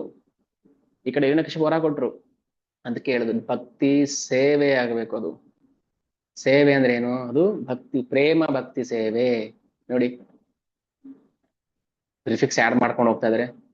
ಸೇವೆ, ಭಕ್ತಿ ಸೇವೆ, ಪ್ರೇಮ ಭಕ್ತಿ ಸೇವೆ, ಅಲೌಕಿಕ ಪ್ರೇಮ ಭಕ್ತಿ ಸೇವೆ, ಕೃಷ್ಣನ ಅಲೌಕಿಕ ಪ್ರೇಮ ಭಕ್ತಿ ಸೇವೆ. ಸೊ ಹೀಗೆ ಭಕ್ತಿಯನ್ನು ನಾವು ನಿರ್ಧಾರ ಮಾಡಬೇಕು. ಈಗ ಅರ್ಥ ಆಯ್ತು. ಆತ್ಮ ಅಂದ್ರೆ ಈ ದೇಹಕ್ಕೆ ಅತೀತವಾಗಿರುವಂಥದ್ದು, ಸ್ಥೂಲ ಸೂಕ್ಷ್ಮ ದೇಹಕ್ಕೆ ಅತೀತವಾಗಿರುವಂಥದ್ದು. ಸೊ ನಾವು ಮಾಡೋ ಪ್ರೇಮ ಭಕ್ತಿ ಸೇವೆ ನೇರವಾಗಿ ಆತ್ಮದ ಮೇಲೆ ಪ್ರಭಾವ ಬೀರುತ್ತೆ. ಮನಸ್ಸು ಅಲ್ಲ, ಬುದ್ಧಿ ಅಹಂಕಾರದ ಮೇಲೆ ಅಲ್ಲ, ಅಥವಾ ಈ ಸ್ಥೂಲ ದೇಹದ ಮೇಲೆ ಅಲ್ಲ. ಈ ಸ್ಥೂಲ ದೇಹಕ್ಕೂ ಸೂಕ್ಷ್ಮ ದೇಹಕ್ಕೂ ನಾವು ಅಷ್ಟೊಂದು ಪ್ರಾಮುಖ್ಯತೆ ಕೊಡೋ ಅಗತ್ಯ ಇಲ್ಲ. ಕೇವಲ ಭಕ್ತಿ ಸೇವೆ ಅಷ್ಟೇನೆ. ಅದಕ್ಕೆ ಕೃಷ್ಣ ಉದಾಹರಣೆ ಕೊಟ್ಟು ಹೇಳ್ತಾನೆ, ಮೈ ಭಕ್ತಿರ್ಹಿ ಭೂತಾನಾಂ ಅಮೃತತ್ವಾಯ ಕಲ್ಪತೆ, ಸಮ ದುಃಖಂ ಸುಖಂ ಧೀರಂ ಸೋಮೃತತ್ವಾಯ ಕಲ್ಪತೆ. ನೋಡಿ ಭಾಗವತ ಗೀತೆಯಲ್ಲಿ ಬರುತ್ತೆ ಮಾತು. ಸಮ ದುಃಖಂ ಸುಖಂ ಧೀರಂ ಸೋಮೃತತ್ವಾಯ ಕಲ್ಪತೆ. ಯಾರು ಇಲ್ಲಿ ಹೇಳ್ತದಾನೆ ಕೃಷ್ಣ, ದಿಷ್ಟ್ಯಾ ಯದಾಸಿತ್ ಮತ್ ಸ್ನೇಹೋ ಭವತಿ ಮದಾಪನಃ. ಹೇ ವ್ರಜ ಗೋಪಿಯರೇ, ನೀವು ನನ್ನ ಮೇಲೆ ತೋರಿಸ್ತಾ ಇರುವಂತಹ ಆ ಪ್ರೇಮ ಇದು ಯಾವಾಗಂದ್ರೆ, ಇದು ಗೋಪಿ ಬಾಲಕಿಯರಿಗೆ ಹೇಳೋ ಮಾತಲ್ಲ ಇದು. ಯಾಕಂದ್ರೆ ಕೃಷ್ಣ ಇಲ್ಲಿ ವಾತ್ಸಲ್ಯ ಅಂತ ಹೇಳ್ತಿದ್ದಾನೆ. ಮತ್ ಸ್ನೇಹ ಭವತಿ ಮದಾಪನಃ. ನೀವು ನನ್ನ ಮೇಲೆ ತೋರಿಸ್ತಾ ಇರುವಂತಹ ವಾತ್ಸಲ್ಯ ಪ್ರೇಮ ಇದೆಯಲ್ವಾ, ಸೊ ಇದು ನಿಮ್ಮ ಸೌಭಾಗ್ಯ. ಯಾಕಂದ್ರೆ ನಾನು ಯಾಕೆ ನಿಮಗೆ ಇಷ್ಟೊಂದು ಪ್ರೀತಿ ಕೊಡ್ತಾ ಇದ್ದೀನಿ ಅಂದ್ರೆ, ನೀವು ನನ್ನ ಮೇಲೆ ಇಟ್ಟಿರುವಂತಹ ವಾತ್ಸಲ್ಯ ಭಾವ. ಮೋಸ್ಟ್ಲಿ ಹಿರಿಯ ಗೋಪಿಯರಿಗೆ ಹೇಳ್ತಾ ಇದ್ದಾನೆ ಕೃಷ್ಣ ಭಾಗವತಮಲ್ಲಿ.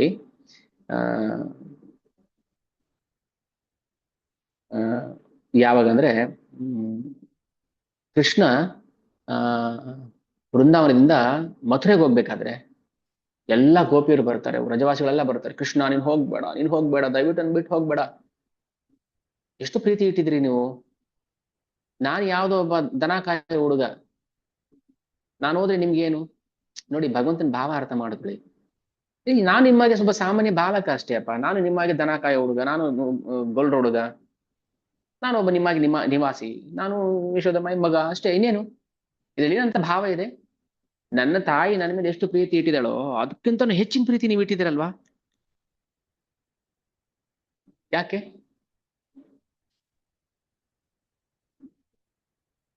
ಅಲ್ಲ, ಯಾಕೆ ಪ್ರೀತಿ ಮಾಡ್ಬೇಕಿತ್ತು ಕೃಷ್ಣನ? ನಾವು ಭಕ್ತಿ ಅರ್ಥ ಮಾಡ್ಕೋಬೇಕಾದ್ರೆ ವ್ರಜಭಾವ, ಗೋಪಿ ಭಾವದಲ್ಲಿ ಅರ್ಥ ಮಾಡ್ಕೋಬೇಕು. ನಾವ್ ಪ್ರಶ್ನೆ ಹಾಕ್ಬೇಕು, ಯಾಕೆ ಅಕ್ಕಪಕ್ಕದ ಗೋಪಿಯರು ಕೃಷ್ಣನ ಪ್ರೀತಿ ಮಾಡಿದ್ರು? ನನ್ನ ಮಗ, ನನ್ನ ಗಂಡ, ನಮ್ಮ ಹುಡುಗ, ನನ್ನ ಸಂಬಂಧಿ, ಏನಿತ್ತು ಅದ್ರಲ್ಲಿ ಅಂತದ್ದು? ನೀನ್ ಹೋದ್ರೆ ನಮ್ ಪ್ರಾಣನ ಹೊರಟೋಗ್ಬಿಡುತ್ತೆ ಅಂತ ಹೇಳ್ತಾರಲ್ವಾ? ಹಾಗಾದ್ರೆ ಪ್ರಾಣವನ್ನೇ ಕೊಡುವಷ್ಟು ಪ್ರೀತಿ ಕೃಷ್ಣನ ಮೇಲೆ ಯಾಕೆ ಇಟ್ರು ಅವರು? ಕೃಷ್ಣ ಏನು ಮಾಡ್ಲಿಲ್ಲ, ಅಲ್ಲಿ ಮ್ಯಾಜಿಕ್ ಮಾಡ್ಲಿಲ್ಲ. ಜನಗಳಿಗೆ ಆ ಸ್ವಯಂ ಸ್ಫೂರ್ತಿ ಬರ್ತಾ ಇತ್ತು, ಸ್ವಯಂ ಪ್ರೇರಣೆಯಿಂದ ಪ್ರೀತಿ ಮಾಡ್ತಾ ಇದ್ರು. ಆ ಸ್ವಯಂ ಪ್ರೇರಣೆಯಿಂದ ಬರೋ ಪ್ರೀತಿ ಇದೆಯಲ್ಲ, ಅದನ್ನ ಯಾರು ತಡೆಯಕ್ಕಾಗಲ್ಲ, ಇವನ್ ಕೃಷ್ಣನು.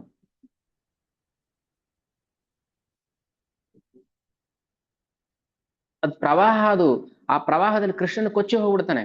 ಆ ಪ್ರೇಮದ ಪ್ರವಾಹದಲ್ಲಿ ಕೃಷ್ಣನು ಕೂಡ ಸಿಕ್ಕಾಕೊಂಡ್ಬಿಡ್ತಾನೆ, ಕೊಚ್ಚಿ ಹೋಗ್ಬಿಡ್ತಾನೆ. ಅದೇಳು ಮೈ ಭಕ್ತಿರ್ ಹಿ ಭೂತಾನಾಂ, ಅದನ್ನೇ ಭಕ್ತಿ ಅಂತ ಕರೆದಿದ್ದು. ಭಕ್ತಿ ಅಂದ್ರೆ ಆರತಿ ಧೂಪ ದೀಪ ಎತ್ತಬೇಕು ಅಂತ ಅಲ್ಲ. ಭಕ್ತಿ ಕೃಷ್ಣನ ಪ್ರೀತಿ ಮಾಡಿದ್ರು ಅಷ್ಟೇ, ಪ್ರೀತಿನೇ ಭಕ್ತಿ. ಲೌಕಿಕರು ಭಕ್ತಿ ಮಾಡ್ತಾರೆ, ಹಣ, ಅಧಿಕಾರ, ಸಂಪತ್ತು, ಐಶ್ವರ್ಯ, ಕೀರ್ತಿ, ಯಶಸ್ಸು, ಅದ್ರ ಮೇಲೆ ಪ್ರೀತಿ ಅವ್ರಿಗೆ ಜಾಸ್ತಿ. ಆದ್ರೆ ಭಗವಂತ ಹೇಳ್ತಾ ಇರೋದು ಮೈ ಭಕ್ತಿರ್ ಹಿ ಭೂತಾನಾಂ ಅಮೃತತ್ವಾಯ ಕಲ್ಪತೆ. ಯಾರು ನನ್ನಲ್ಲಿ ಮೈ ಭಕ್ತಿ, ನನ್ನಲ್ಲಿ ಯಾರು ಪ್ರೀತಿಯನ್ನು ಇಡ್ತಾರೋ ಅವ್ರಿಗೆ ನಾನು ಅಮೃತತ್ವಾಯ ಕಲ್ಪತೆ, ನನ್ನ ಧಾಮವನ್ನೇ ಕೊಟ್ಟು ಬಿಡ್ತೀನಿ, ಅವರಿಗೆ ಅಮರತ್ವವನ್ನು ಕೊಟ್ಟು ಬಿಡ್ತೀನಿ. ಅವರು ಸಾವನ್ನು ಗೆದ್ದು ಬಿಡ್ತಾರೆ, ನನ್ನ ನಿತ್ಯ ಧಾಮಕ್ಕೆ ಬಂದ್ಬಿಡ್ತಾರೆ, ಅಲ್ಲಿ ನನ್ನ ಪ್ರೇಮ ಸೇವೆಯಲ್ಲಿ ತೊಡಗ್ಬಿಡ್ತಾರೆ. ಅದಕ್ಕೆ ದಿಷ್ಟ್ಯಾ ಯದಾಸೀನ್, ಸುದೈವ ಬೇಕು, ಅನುಗ್ರಹ ಬೇಕು. ಈ ಜನ್ಮದಲ್ಲಿ ನಾವ್ ಎಷ್ಟು ಮಾಡಿರ್ತೀವಿ, ಅಲ್ಲಿಂದ ಮುಂದಕ್ಕೆ ನಮಗಲ್ಲಿಂದ ಶುರು ಆಗುತ್ತೆ ಭಕ್ತಿ ಸೇವೆ. ಇವಾಗ ಎಷ್ಟು ಮಾಡಿದೀವಿ? 1%, 0.1%, 10% ಅನ್ನೋ ಗೊತ್ತಿಲ್ಲ. ಏನೋ ಒಂದು ಕಿಂಚಿತ್ ಮಾಡಿದ್ರೆ ಅಲ್ಲಿಂದ ಮುಂದಕ್ಕೆ ನಾವು ಭಕ್ತಿಯನ್ನ ಕಂಟಿನ್ಯೂ ಮಾಡ್ತೀವಿ. ಭಗವದ್ಗೀತೆ 6:41, ಶುಚೀನಾಂ ಶ್ರೀಮತಾಂ ಗೇಹೆ ಯೋಗ ಭ್ರಷ್ಟೋಭಿಜಾಯತೆ. ಅಂಥ ಭಕ್ತ ಶುಚಿವಂತರ, ಮಡಿವಂತರ ಮನೆಯಲ್ಲಿ, ಭಕ್ತರ ಮನೆಯಲ್ಲಿ ಹುಟ್ಟೋ ತರ ನಾನು ವ್ಯವಸ್ಥೆ ಮಾಡ್ತೀನಿ. ಕಟುಕರ ಮನೆಯಲ್ಲಿ ಹುಟ್ಟೋ ತರ ನಾನು ವ್ಯವಸ್ಥೆ ಮಾಡೋದಿಲ್ಲ. ಅದಕ್ಕೆ ನಮ್ಗೆ ಏನಂದ್ರೆ ಒಂದು ಅನುಕಂಪ. ಭಗವಂತ ಇಷ್ಟೆಲ್ಲ ಹೇಳಿದನಲ್ವಾ, ಎಲ್ರ ಮನೆಗೂ ಭಗವದ್ಗೀತಾ, ಭಾಗವತಂ, ರಾಮಾಯಣ ತಲುಪಿಸ್ಬಿಡ್ಬೇಕು. ಒಂದ್ ವೇಳೆ ಓದದೇನೆ ರ್ಯಾಪರ್ ಹರಿದೇನೆ ಸತ್ ಹೋದ್ರೂ ಪರವಾಗಿಲ್ಲ, ನೆಕ್ಸ್ಟ್ ಜನ್ಮಕ್ಕೆ ಆಲ್ರೆಡಿ ಭಾಗವತಂ ಇರೋರ್ ಮೇಲೆ ಹುಟ್ಟೋ ತರ ಭಗವಂತ ವ್ಯವಸ್ಥೆ ಮಾಡ್ತಾನೆ. ಹಂಗಂತ ಓದ್ದೆ ಹರಿದೆ, ರ್ಯಾಪರ್ನೂ ಹರಿದೆ ಹಂಗೆ ಇಡಬಾರ್ದು, ಓದ್ಬೇಕು. ಮತ್ತೆ ಮುಂದಿನ ಜನ್ಮಕ್ಕೆ ಬಂದ್ರು ಮತ್ತೆ ಅಲ್ಲಿ ಹಂಗೆ ಇರುತ್ತೆ, ಸ್ಟಾರ್ಟೇ ಮಾಡಿರೋಲ್ವಲ್ಲ. ರ್ಯಾಪರ್ ಹರಿದೇ ಇರೋ ಮೇಲೆ ಹುಟ್ಟೋ ತರ ವ್ಯವಸ್ಥೆ ಮಾಡ್ತಾನೆ. ಅಲ್ಲೂ ರ್ಯಾಪರ್ ಹರಿದಿಲ್ಲ, ನೆಕ್ಸ್ಟ್ ಜನ್ಮಕ್ಕೆ ರ್ಯಾಪರ್ ಹರಿದೇ ಇರೋ ಮೇಲೆ ಹುಟ್ಟದ, ಹಂಗೆ ಹೋಗ್ತಾನೆ ಇರುತ್ತೆ. ಮತ್ತೆ ಅದೇ ಟ್ರೆಡ್ಮಿಲ್ ಅಲ್ಲಿ ನಿಂತ್ಕೊಂಡು ನಡೆದಂಗೆ ನಡೆದು ಕ್ಯಾಲೋರಿ ಬರ್ನ್ ಆಗುತ್ತೆ, ಬಟ್ ಎಲ್ಲೂ ಡಿಸ್ಟೆನ್ಸ್ ಮೂವ್ ಆಗಿರಲ್ಲ. ರ್ಯಾಪರ್ ಹರಿಬೇಕು, ಭಾಗವತಂ ಓದಬೇಕು. ಅದು ಶೋಗೆ ಇಟ್ಟಿರೋದಲ್ಲ, ಅದು ಶೋ ಕೊಟ್ಟಿರೋದಲ್ಲ. ಪ್ರತಿಯೊಬ್ಬರ ಮನೆಯಲ್ಲಿ ಭಾಗವತಂ ಇರ್ಲೇಬೇಕು, ಓದ್ಬೇಕು. ಯಾರಿಗೆ ಮುಂದಿನ ಜನ್ಮದಲ್ಲಿ ಕೃಷ್ಣನ ಅನುಗ್ರಹ ಬೇಕೋ, ಮುಂದಿನ ಜನ್ಮದವರೆಗೂ ಕಾಯೋದ್ ಬೇಕಾಗಿಲ್ಲ, ಈ ಜನ್ಮದಲ್ಲೇ. ಆದ್ರೆ ಭಗವಂತ ಹೇಳ್ತಾನೆ, ಶುಚೀನಾಂ ಶ್ರೀಮತಾಂ ಗೇಹೆ ಯೋಗ ಭ್ರಷ್ಟೋ ಅಭಿಜಾಯತೆ, ಹುಟ್ಟುತ್ತಾನೆ, ಹುಟ್ಟುವನು, ಭವಿಷ್ಯತ್ ಕಾಲ ಅದು. ಅಭಿಜಾಯತೆ ಅಂದ್ರೆ ಹುಟ್ಟುತ್ತಾನೆ. ಇಲ್ವಾ? ಕೊಟ್ಟಿಲ್ವಾ ಆಶ್ವಾಸನೆ ಭಗವಂತ? ಪುನರ್ಜನ್ಮದ ಆಶ್ವಾಸನೆ ಇಲ್ವಾ? ಪುನರ್ಜನ್ಮನ ವಿದ್ಯತೆ. ಯಾರು ನನ್ನ ಭಕ್ತಿ ಸೇವೆಯಲ್ಲಿ ತೊಡಗಿರ್ತಾನೆ ಅವನಿಗೆ ಪುನರ್ಜನ್ಮ ಅನ್ನೋದೇ ಇಲ್ಲ. ಆದ್ರೆ ಯಾರು ಯೋಗ ಭ್ರಷ್ಟ, ಒಂದು ಚೂರ್ ಮಾಡಿ ಬಿಟ್ಬಿಟ್ಟಿರ್ತಾನಲ್ವಾ ಭಕ್ತಿ ಸೇವೆ, ಅಂಥವ್ರಿಗೆ ಶುಚಿವಂತರ ಮನೆಯಲ್ಲಿ ಹುಟ್ಟೋ ತರ ವ್ಯವಸ್ಥೆ ಮಾಡ್ತಾನೆ. ನೋಡಿ ಕರುಣೆ. ರಸಿಕಶೇಖರ ಕೃಷ್ಣ ಪರಮ ಕರುಣ.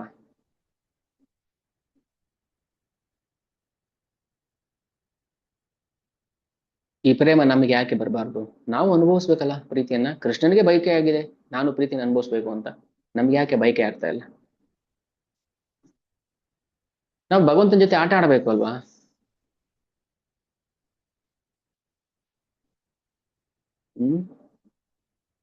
ನಾವಿನ್ನು ವೈದಿ ಭಕ್ತಿಯನ್ನೇ ಸರಿಯಾಗಿ ಮಾಡ್ತಾ ಇಲ್ಲ, ನಿಯಂತ್ರಿತ ತತ್ವಗಳನ್ನ ಪಾಲನೆ ಮಾಡ್ತಾ ಇಲ್ಲ, ವೈದಿ ಭಕ್ತಿ ಮಾಡ್ತಾ ಇಲ್ಲ. ಇನ್ನು ಯಾವಾಗ ರಾಗ ಬರುತ್ತೆ ನಮಗೆ? ರಾಗ ಅಂದ್ರೆ ಅಟ್ಯಾಚ್ಮೆಂಟ್, ಬಟ್ ನಮ್ಮ ರಾಗ ಇಲ್ಲ ಇವಾಗ, ಬರೀ ರೋಗ, ಭಾವರೋಗ.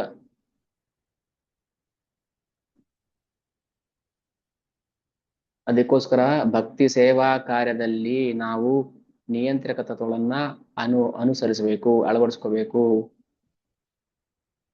ಯಾವಾಗ ಸ್ವಾಭಾವಿಕ ಪ್ರೇಮ, ಸಹಜ ಪ್ರೇಮ, ಸ್ವಯಂ ಪ್ರೇರಿತ ಪ್ರೇಮ ಉಕ್ಕುತ್ತೋ ಹೃದಯದಿಂದ, ಅವಾಗ ಯಾವ ತತ್ವಗಳೂ ಬೇಕಿಲ್ಲ. ಯಾವ ತತ್ವ ಫಾಲೋ ಮಾಡಿದ್ರು ಗೋಪ ಬಾಲಕರು? ತಾನ್ ತಿಂದು ಕೃಷ್ಣ ಕೊಡ್ತಾ ಇದ್ದ, ತಗೋ ನಮ್ಮನೆ ತಿನ್ನು ಅಂತ ಕೊಡ್ತಾ ಇದ್ದ. ಕೃಷ್ಣ ಹೆಗಲ ಮೇಲೆ ಕೂತ್ಕೋತಾ ಇದ್ದ, ಕೃಷ್ಣ ಕಾಲಿಳಿದು ಎಳಿತಾ ಇದ್ರು, ಕೃಷ್ಣಗ್ ಹೋಗೋ ಬಾರೋ ಅಂತ ಇದ್ರು, ಛೇಡಿಸ್ತಾ ಇದ್ರು. ಯಾವ ನಿಯಂತ್ರಕ ತತ್ವ ಇದು? ಎಲ್ಲಿ ಯಾವ ಶಾಸ್ತ್ರದಲ್ಲಿ ಹೇಳುತ್ತೆ ಕೃಷ್ಣ ಛೇಡಿಸ್ಬೇಕು ಅಂತ? ಆದ್ರೆ ಯಾರು ಭಗವಂತನಲ್ಲಿ ಸಹಜ ಪ್ರೇಮವನ್ನ ಬೆಳೆಸ್ಕೊಂಡಿರ್ತಾರೋ ಅಂತವ್ರು ಯಾವ ನಿಯಂತ್ರಕ ತತ್ವಕ್ಕೂ ಕೂಡ ಅಧೀನರಲ್ಲ.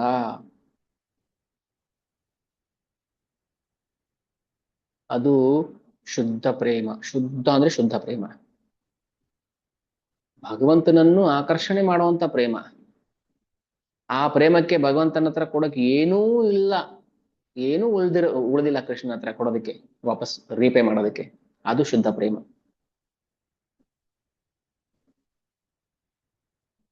ಮನ್ಸಲ್ಲೇ ನಾವೀಗ ಲೆಕ್ಕ ಹಾಕೋಬೇಕು, ಅಲ್ಲ ಕೃಷ್ಣನಿಗೆ ಕೊಡಕ್ ಏನು ಇಲ್ಲ ಅಂತಾರಲ್ಲ, ಮತ್ತೆ ನಾವು ಹೋಗಿ ಅವನ ಹತ್ರನೇ ಕೇಳ್ತಾ ಇದೀವಲ್ಲ, ಕೊಡು ಕೊಡು ಕೊಡು ಅಂತ. ಅವನಿಗೆ ಕೊಡಕ್ ಏನು ಇಲ್ಲ ಅಂತ ಹೇಳ್ಬೇಕು. ಅಷ್ಟು ನಿಮ್ಮ ಪ್ರೀತಿಗೆ ನನ್ನ ಹತ್ರ ಕೊಡಕ್ ಏನು ಇಲ್ಲ, ನನ್ನನ್ನೇ ಕೊಟ್ಕೊಂಡ್ರು ಕಡಿಮೆ ಅಂತ ಹೇಳ್ಬೇಕು ಅವನು. ನಾವು ಹೋಗಿ ಕೊಡು ಕೊಡು ಕೊಡು ಅಂತ ಪೀಡ್ಸಿ ಅದಕ್ಕೆ ಒಂದೊಂದ್ಸಲ ಏನಾಗ್ಬಿಡತ್ತೆ, ಈಗ ಅಲೌಕಿಕ ಪ್ರೇಮದ ನೆಲೆಯಲ್ಲಿ ಇರ್ತಾರೆ ಶುದ್ಧ ಭಕ್ತರು. ಅಂತವನು ಕೆಲವು ಸಮಯ ನಿಯಂತ್ರಕ ತತ್ವಗಳನ್ನ ಅತಿಕ್ರಮಣ ಮಾಡ್ದಂಗೆ ಕಾಣಿಸ್ಬಿಡುತ್ತೆ, ವ್ಯವಹಾರ ತರ ಕಾಣಿಸ್ಬಿಡುತ್ತೆ. ಈಗ ಗೋಪಿಯರು ಕೃಷ್ಣನಿಗೆ ಲಡ್ಡು ಕೊಡ್ತೀನಿ ಡ್ಯಾನ್ಸ್ ಮಾಡ್ತೀಯಾ, ಬೆಣ್ಣೆ ಕೊಡ್ತೀನಿ ಒಂದ್ ಕೆನೆ ಒಂದು ಮೂತ್ ಕೊಡ್ತೀಯಾ, ವ್ಯವಹಾರ ತರ ಕಾಣಿಸುತ್ತೆ. ಬಟ್ ಅದು ಅಲೌಕಿಕ ಪ್ರೇಮ. ಅದು ಈಗ ನಾವು ಮಕ್ಕಳಿಗೆ, ಸಣ್ಣ ಸಣ್ಣ ಮಕ್ಳು, ಮಗು ಒಂದು ಮುತ್ತು ಕೊಡು ಕೆನೆಗೆ, ನನಗೆ ಚಾಕ್ಲೇಟ್ ಕೊಡ್ತೀನಿ, ಅದನ್ನೇ ನಾವು ಕೃಷ್ಣನಿಗೆ ಮಾಡಿದ್ರೆ ಅದು ಅಲೌಕಿಕ ಆಗುತ್ತೆ ಅಷ್ಟೇನೆ. ಏನ್ ಹೊಸದೇನು ಕಲಿಯೋದ್ ಬೇಕಾಗಿಲ್ಲ ನಾವು. ಮಗು ತಗೋ ಚಾಕ್ಲೇಟ್ ಕೊಡ್ತೀನಿ ಮುತ್ತು ಕೊಡು, ಅದನ್ನೇ ಕೃಷ್ಣ ತಗೋ ಚಾಕ್ಲೇಟ್ ಕೊಡ್ತೀನಿ ಮುತ್ತು ಕೊಡು. ಬಟ್ ಭಾವ ವ್ಯತ್ಯಾಸ ಆಗುತ್ತೆ ಅಷ್ಟೇ, ಒಂದು ಲೌಕಿಕ ಒಂದು ಅಲೌಕಿಕ ಆಗುತ್ತೆ. ಕೃಷ್ಣ ಪ್ರಜ್ಞೆ ಅಂದ್ರೆ ನಮ್ಗೆ ಏನ್ ಮಾಡೋದು ಅದು ಕೃಷ್ಣ ಇರ್ಬೇಕಷ್ಟೇ ಅದ್ರೊಳಗೆ. ಹೊಸದಾಗಿ ಏನು ಕಲಿಯೋದ್ ಬೇಕಾಗಿಲ್ಲ. ಅಯ್ಯೋ ಈ ವಯಸ್ಸಲ್ಲಿ ನಮ್ಗೆ ಏನ್ರಿ ನಮ್ಗೆ ಮಾಡಕ್ಕೇನು ಗೊತ್ತಾಗಲ್ಲ, ಇಷ್ಟು ವಯಸ್ಸು ತನಕ ನೀವು ಮಾಡಿದ್ದೇನೆ ಕೃಷ್ಣ ಮಾಡಿ ಅಂತ ಹೇಳ್ತಾ ಇರೋದು. ಹೊಸದೇನು ಕಲಿಯೋ ಅವಶ್ಯಕತೆನೇ ಇಲ್ಲ. ಸೊ ಹೀಗೆ ಕೆಲವು ಸಮಯ ವ್ಯವಹಾರ ತರ ಕಾಣಿಸ್ಬೋದು.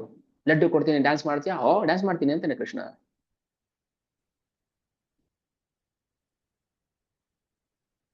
ಗೋಪಿಯರಿಗೆ ಅವನ್ಗೇನು ಅವಾಗಿಲ್ಲ ಗರ್ವ, ಅವ ಲಕುಮಿ ರಮಣ, ಅವಾಗಿಲ್ಲ ಗರ್ವ.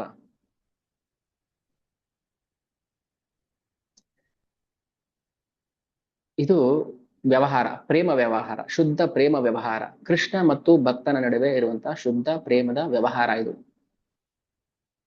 ಇದೇ ಪರಿಶುದ್ಧ ಪ್ರೇಮ.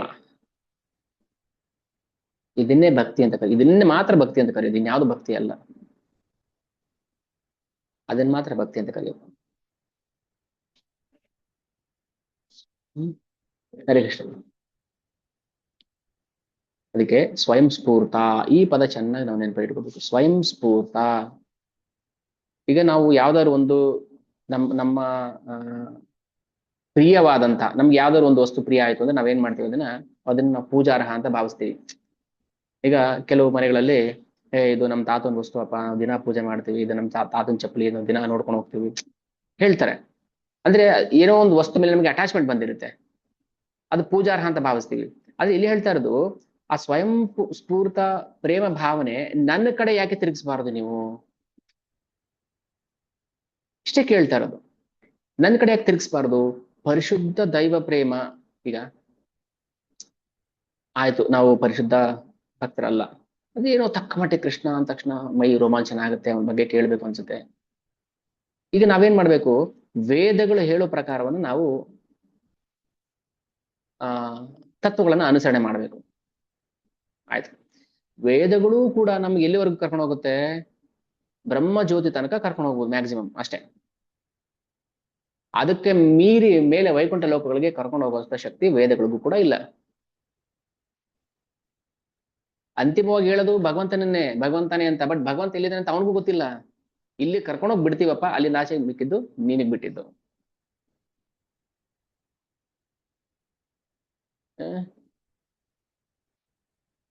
ಮಕ್ಕಳನ್ನ ಸ್ಕೂಲಿಗೆ ಡ್ರಾಪ್ ಮಾಡ್ಬೇಕು ತಂದೆ ತಾಯಿಗಳು, ನೋಡಪ್ಪ ಗೇಟ್ ವರ್ಗು ಕರ್ಕೊಂಡೋಗಿ ಬಿಡ್ತೀನಿ ನಾನು, ಆದ್ರೂ ಒಳಗಡೆ ಹೋಗ್ತೀಯಾ ಅಥವಾ ಬಂಕ್ ಹೊಡೆದ್ಬಿಟ್ಟು ಕಾಂಪೌಂಡ್ ಹಾರ್ಕೊಂಡು ಆಚೆ ಬರ್ತೀಯೋ,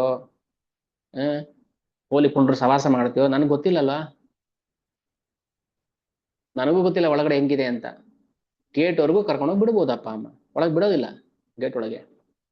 ಸೊ ವೇದಗಳು ಕೂಡ ಮ್ಯಾಕ್ಸಿಮಮ್ ಬ್ರಹ್ಮ ಜ್ಯೋತಿ ತನಕ, ಅದೇ ಆಚೆ ಭಗವಂತ ಇದ್ದಾನೆ ಅಂತ ಹೇಳ್ಬೋದು, ಬಟ್ ಹೆಂಗಿದ್ದಾನೆ ಏನು ಎತ್ತ ಏನು ಹೇಳೋದಿಲ್ಲ. ವೇದೈಷು ಸರ್ವೈರ್ ಅಹಮೇವ ವೇದ್ಯ.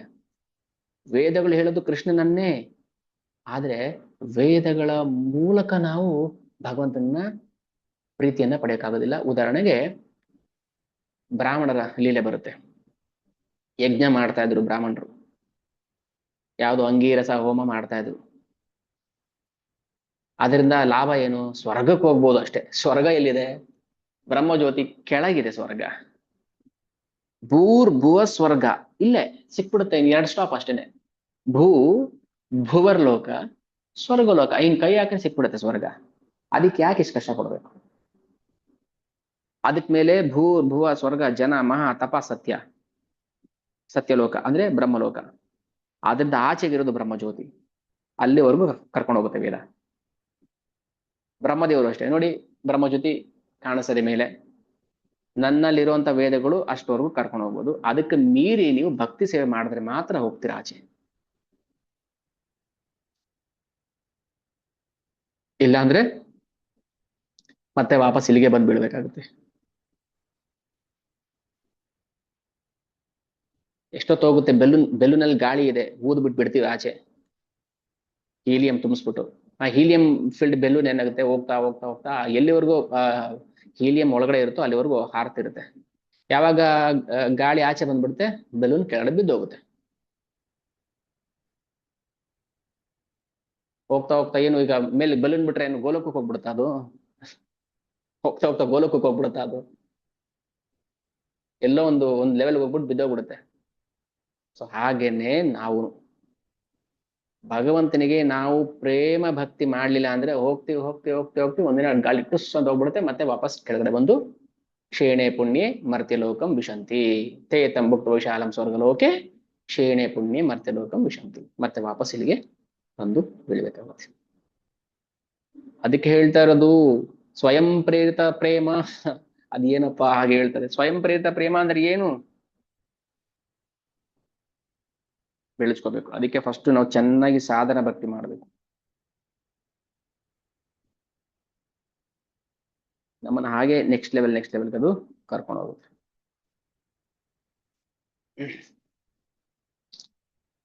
ಸೊ ಭಗವಂತ ಭಕ್ತರಿಗೋಸ್ಕರ ಬೇರೆ ಯಾವ್ದಾವ್ದೋ ಅವತಾರ ಅಲ್ಲಿಂದಲ್ಲಿ ಬರ್ತಾನೆ, ಭಕ್ತರಿಗೋಸ್ಕರ ಬರ್ತಾನೆ. ಆ ಭಕ್ತರು ಭಗವಂತನ ಲೀಲೆಗಳನ್ನ ಆಸ್ವಾದಿಸೋದಕ್ಕೆ ಯೋಗ ಮಾಯೆ ಅವರಿಗೆ ಸಹಾಯ ಮಾಡ್ತಾಳೆ. ಇಬ್ರಿಗೂ, ಭಕ್ತನಿಗೂ ಮತ್ತೆ ಭಗವಂತನಿಗೂ ಯೋಗ ಮಾಯೆ ಸೇವೆ ಮಾಡ್ತಾಳೆ. ಯೋಗ ಮಾಯೆ ಕೆಲಸ ಏನು ಏನಾದ್ರು ಗೊತ್ತಿದ್ಯಾ? ಯೋಗ ಮಾಯೆ ಮತ್ತೆ ಮಹಾಮಾಯೆ ವ್ಯತ್ಯಾಸ ಯಾರಾದ್ರೂ ಹೇಳ್ತೀರಾ? ಯೋಗ ಮಾಯೆ ಮತ್ತು ಮಹಾಮಾಯೆ ಏನ್ ಸೇವೆ ಮಾಡ್ತಾರೆ ಅವರು ಭಗವಂತನಿಗೆ? ಹರೇ ಕೃಷ್ಣ ಪ್ರಭುಜಿ. ಹರೇ ಕೃಷ್ಣ. ಯೋಗಮಾಯೆ ಭಗವಂತನ ಹತ್ರ ಮಾಡುತ್ತೆ, ಮಹಾಮಾಯೆ ಭಗವಂತನಿಂದ ದೂರ ಮಾಡುತ್ತೆ. ಅವರಿಬ್ರು ಬೇರೆ ಬೇರೆನಾ? ಯೋಗಮಾಯೆ ಮಹಾಮಾಯೆ ಇಬ್ರು ಒಂದೇ. ಇಬ್ರು ಒಂದೇ. ಓಕೆ. ಯಾಕೆ ಮತ್ತೆ ಬೇರೆ ಬೇರೆ ಹೇಳ್ತೀವಿ ಭೌತಿಕ ಜಗತ್ತಲ್ಲಿ ಮತ್ತೆ ಆಧ್ಯಾತ್ಮಿಕ ಜಗತ್ತಲ್ಲಿ?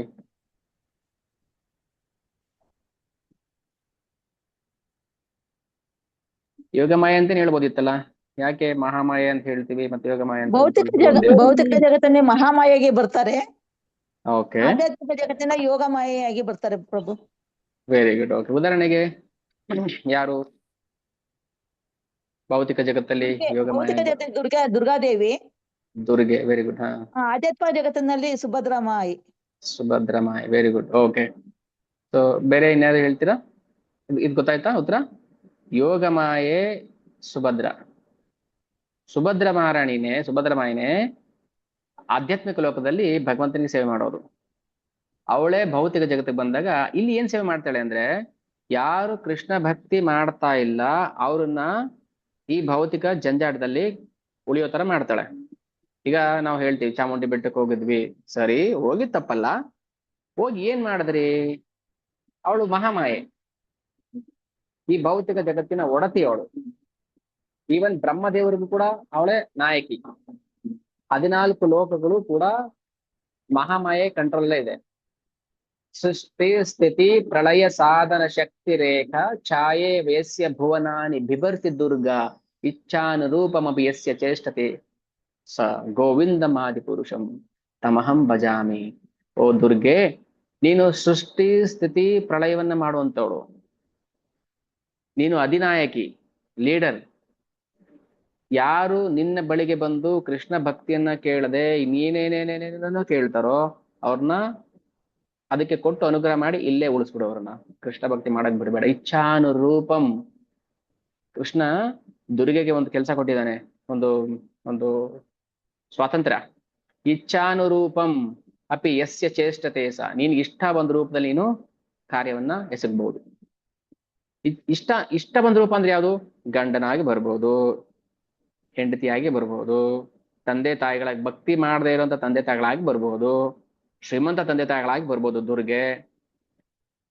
ಅಥವಾ ಆ ಮನೆಯಲ್ಲಿ ನಾಯಿ ಸಾಕೊಂಡಿರ್ತಾರಲ್ವಾ, ಡಾಗ್ ಲವರ್ಸ್, ಆ ರೂಪದಲ್ಲಾದ್ರೂ ಬರ್ಬೋದು. ಯಾವುದೇ ರೂಪದಲ್ಲಾದ್ರೂ ಬಂದು ಕೃಷ್ಣ ಭಕ್ತಿ ಮಾಡದೇ ಇದ್ರೆ ಅವ್ರನ್ನ ಭೌತಿಕ ಜಗದಲ್ಲಿ ಕೊಳೆಯೋಂಗ್ ಮಾಡು. ಅದೇ ಯಾರಾದ್ರೂ ಕೃಷ್ಣ ಭಕ್ತಿ ಮಾಡ್ಬೇಕು, ನನ್ ಮಾಡಕ್ ಆಗ್ತಾ ಇಲ್ಲ, ಓ ಚಾಮುಂಡಿ ದಯವಿಟ್ಟು ಕಾಪಾಡು ನನ್ನ ಅಂತ ಬಂದ್ರೆ ಬೆಟ್ಟ ಹತ್ಕೊಂಡು, ಅಂತವ್ರ ನೀನು ಉದ್ಧಾರ ಮಾಡು. ಇನ್ನೇನಾದ್ರೂ ಕಾಸು ದುಡ್ಡು ಅಂತ ಬಂದ್ರೆ ಅವ್ರನ್ನ ಇಲ್ಲೇ ಇಟ್ಬಿಡು. ಹೋಗ್ಬೇಕಾ ಈಗ ನಾವು ಚಾಮುಂಡಿ ಅಂತ? ಚಾಮುಂಡಿ ಹತ್ರ ಹೋಗ್ಬೇಕಾದ್ರೆ ಏನಂತ ಹೋಗ್ಬೇಕು ನಾವು? ಕೃಷ್ಣ ಭಕ್ತಿ ಕೊಡು ಅಂತ ಹೋಗ್ಬೇಕು. ಅರ್ಥ ಆಗ್ತಿದೆಯಾ? ಕೃಷ್ಣ ಪುಸ್ತಕದಲ್ಲಿದೆ, ಸ್ಟಾರ್ಟಿಂಗ್ 2ನೇ ಚಾಪ್ಟರ್ ಇದೆ. ಕೃಷ್ಣ ಪುಸ್ತಕ ಓದಬೇಕು, ಪ್ರತಿಯೊಬ್ರು ಎಲ್ಲರೂ ಓದಬೇಕು. ಸುಭದ್ರೆಯನ್ನೇ ಚಂಡಿ, ಚಾಮುಂಡಿ, ದುರ್ಗೆ, ಪಾರ್ವತಿ ಎಲ್ಲ ದುರ್ಗಾ ಶಕ್ತಿ, ಓಂ ಶಕ್ತಿ, ದುರ್ಗಾ ಶಕ್ತಿ ಅಂತ ಹೇಳ್ತಾರಲ್ಲ, ಅದು ಭಗವಂತನ ಭೌತಿಕ ಶಕ್ತಿ, ಅಲೌಕಿಕ ಶಕ್ತಿ ಅಲ್ಲ. ಅದು ಅರ್ಥ ಮಾಡ್ಕೋಬೇಕು ನಾವು, ಕೇಳಬೇಕು, ತಿಳ್ಕೋಬೇಕು. ಹೋಗ್ಲೇಬಾರ್ದಾ? ಯಾರು ಹೋಗ್ಲೇಬಾರ್ದು ಅಂತ ಹೇಳ್ತಾ ಇರೋದು? ಹೋದ್ರೆ ಅಲ್ಲಿ ಏನ್ ಕೇಳಬೇಕು ಅಂತ ಹೇಳ್ತಾ ಇದೀವಿ ನಾವು? ಹೋಗ್ಲೇಬಾರ್ದು ಅಂತ ಏನಾದ್ರು ಬ್ಯಾರಿಕೇಡ್ ಹಾಕೊಂಡು ಕೂತಿದೀವ? ಕಾರ್ತಿನಿ ವ್ರತ ಮಾಡ್ದಲ್ವಾ ಗೋಪಿಯರು? ಏನ್ ಕೇಳಿದ್ರು? ಕೃಷ್ಣನ್ ಗಂಡನ ಕೊಡಿ. ನಾವು ಅದನ್ನೇ ಕೇಳಬೇಕು. ಚಾಮುಂಡಿ ಕೃಷ್ಣ ಭಕ್ತಿ ಕೊಡು. ಕೃಷ್ಣ ಭಕ್ತಿ ಕೊಡು ಅಂದ್ರೆ ಚಾಮುಂಡಿ ಬೆಟ್ಟಿಗೆ ಯಾಕೆ ಹೋಗ್ತಾರೆ? ನಾವು ಹೋಗ್ತೀವಿ ನಾವು? ನಮಗ್ ಬೇಕಾಗಿಲ್ಲ, ನಮ್ ಕೃಷ್ಣ ಭಕ್ತಿ ಬೇಕಾಗಿಲ್ಲ, ನಮ್ ಚಾಮುಂಡಿ ಭಕ್ತಿ ಬೇಕು. ಹೋಗ್ರಿ ಮತ್ತೆ. ಸೃಷ್ಟಿ ಸ್ಥಿತಿ ಪ್ರಳಯ ಸಾಧನ ಶಕ್ತಿ ರೇಖಾ ಛಾಯೇವ ಯಸ್ಯ ಭುವನಾನಿ ಬಿಭರ್ತಿ ದುರ್ಗಾ. ಭುವನಾನಿ ಅಂದ್ರೆ 14 ಲೋಕಗಳು, ಭುವನಗಳು. 14 ಲೋಕಗಳನ್ನ ಮೇಂಟೈನ್ ಮಾಡ್ತದಾಳೆ ದುರ್ಗೆ. ಬರೀ ಮೈಸೂರು ಮಾತ್ರ, ಚಾಮುಂಡಿ ಬೆಟ್ಟ ಮಾತ್ರ ಅಲ್ಲ. ಬ್ರಹ್ಮದೇವರು ಕೂಡ ಒಂದ್ಸಲ ಮಾಯಕ್ಕೆ ಸಿಕ್ಕಿಸ್ತಾಳೆ, ವಿಮೋಹನ ಬರೆಸ್ತಾಳೆ ಬ್ರಹ್ಮದೇವರಿಗೂ, ಇಂದ್ರನಿಗೂ, ಋಷಿ ಮುನಿಗಳಿಗೂ, ನಮಗೆ ನಿಮಗೆ ಎಲ್ಲ. ನಾವು ಅವಳ ಹತ್ರ ಹೋಗಿ ಏನ್ ಕೇಳಬೇಕು? ನವರಾತ್ರಿ ಬಂದಾಗ ಏನ್ ಮಾಡ್ತಾರೆ ಪೂಜೆ, ಗ್ರ್ಯಾಂಡ್ ಪೂಜೆ, ಉಪವಾಸ ಇದ್ದು ಏನಕ್ ಮಾಡ್ತೀರಿ ನೀವು? ನಿಮ್ಮ ಸಂಕಲ್ಪ ಏನು?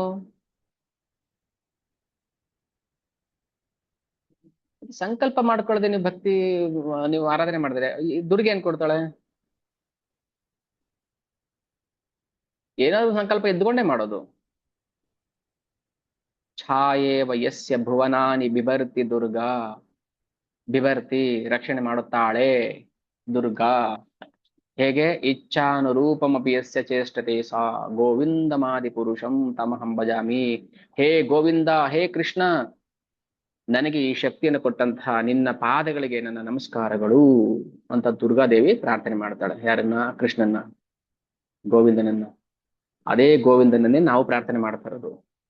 ದುರ್ಗೆನೂ ಅದೇ ಗೋವಿಂದನ್ನೇ ಪ್ರಾರ್ಥನೆ ಮಾಡ್ಬೇಕು, ಬ್ರಹ್ಮದೇವರು ಅದನ್ನೇ ಗೋವಿಂದನ್ನೇ ಪ್ರಾರ್ಥನೆ ಮಾಡ್ಬೇಕು, ಶಿವನು ಅದೇ ಗೋವಿಂದನ್ನೇ ಪ್ರಾರ್ಥನೆ ಮಾಡ್ಬೇಕು. ಯಕ್ಷ, ರಾಕ್ಷಸ, ಕಿಂಕರ, ಗಂಧರ್ವರು, ಕುಬೇರರು, ವಿದ್ಯಾಧರರು ಎಲ್ಲರೂ ಕೂಡ ಅವರನ್ನೇ ಭಕ್ತಿ ಮಾಡ್ಬೇಕು. ಯಾರನ್ನ? ಗೋವಿಂದಂ ಆದಿ ಪುರುಷಂ ತಮಹಂ ಭಜಾಮಿ. ಹಾಗೆ ಕೃಷ್ಣ ಇಲ್ಲಿ ಹೇಳ್ತಾ ಗೋಪಿಯರಿಗೆ, ಗೋಪಿಯರೇ ಯೋಗ ಮಾಯ ಕರಿಬೇಕ ಆಪನ ಪ್ರಭಾವೇ. ಸೊ ಯೋಗ ಮಾಯೆ ಏನ್ ಮಾಡುತ್ತೆ? ನನ್ನ ನಿಮ್ಮ ನಡುವಿನ ಪ್ರೀತಿಗೆ ಕೊಂಡಿ ಆಗ್ತಾಳೆ, ಅವಳು ಸಹಕಾರ ಮಾಡ್ತಾಳೆ. ಯೋಗ ಮಾಯೆ ಯಾರು ಭಕ್ತಿ ಮಾಡ್ತಾ ಇಲ್ವೋ, ನಾರ್ತ್ ಪೋಲ್ ಇದ್ರೆ ಏನಾಗುತ್ತೆ ಹೇಳಿ? ತಳ್ಳಿಬಿಡುತ್ತೆ ಆ ಕಡೆ ಮ್ಯಾಗ್ನೆಟ್. ಸೌತ್ ಪೋಲ್ ಏನ್ ಮಾಡುತ್ತೆ? ತಳ್ಳಿಬಿಡುತ್ತೆ ಆ ಕಡೆ. ಹಾಗೆ ಯೋಗ ಮಾಯೇನೇ ಮಹಾಮಾಯೆ, ಮಹಾಮಾಯೇನೇ ಯೋಗ ಮಾಯೆ. ಆದ್ರೆ ಭೌತಿಕ ಜಗತ್ತಲ್ಲಿ ಆ ಯೋಗ ಮಾಯೆ ಮಹಾಮಾಯೆ ಆಗ್ಬಿಡ್ತಾಳೆ. ಅದನ್ನೇ ನಮ್ಮನ್ನ ಆಟ ಆಡಿಸ್ತಾರೆ ಇವಾಗ. ಮಾಯಾ ಅಂತ ಹೇಳ್ತೀವಲ್ವಾ? ದೈವಿ ಹಿ ಏಷಾ ಗುಣಮಯಿ ಮಮ ಮಾಯಾ ದುರತ್ಯಯ ಮಾಮೇವ ಏ ಪ್ರಪದ್ಯಂತೆ ಮಾಯಾಂ ಏತಾಂ ತರಂತಿತೆ. 7.14 ಭಗವದ್ಗೀತಾ. ನನ್ನ ಮಾಯೆನ ದಾಟೋದು ಅಷ್ಟು ಸುಲಭ ಅಲ್ಲ.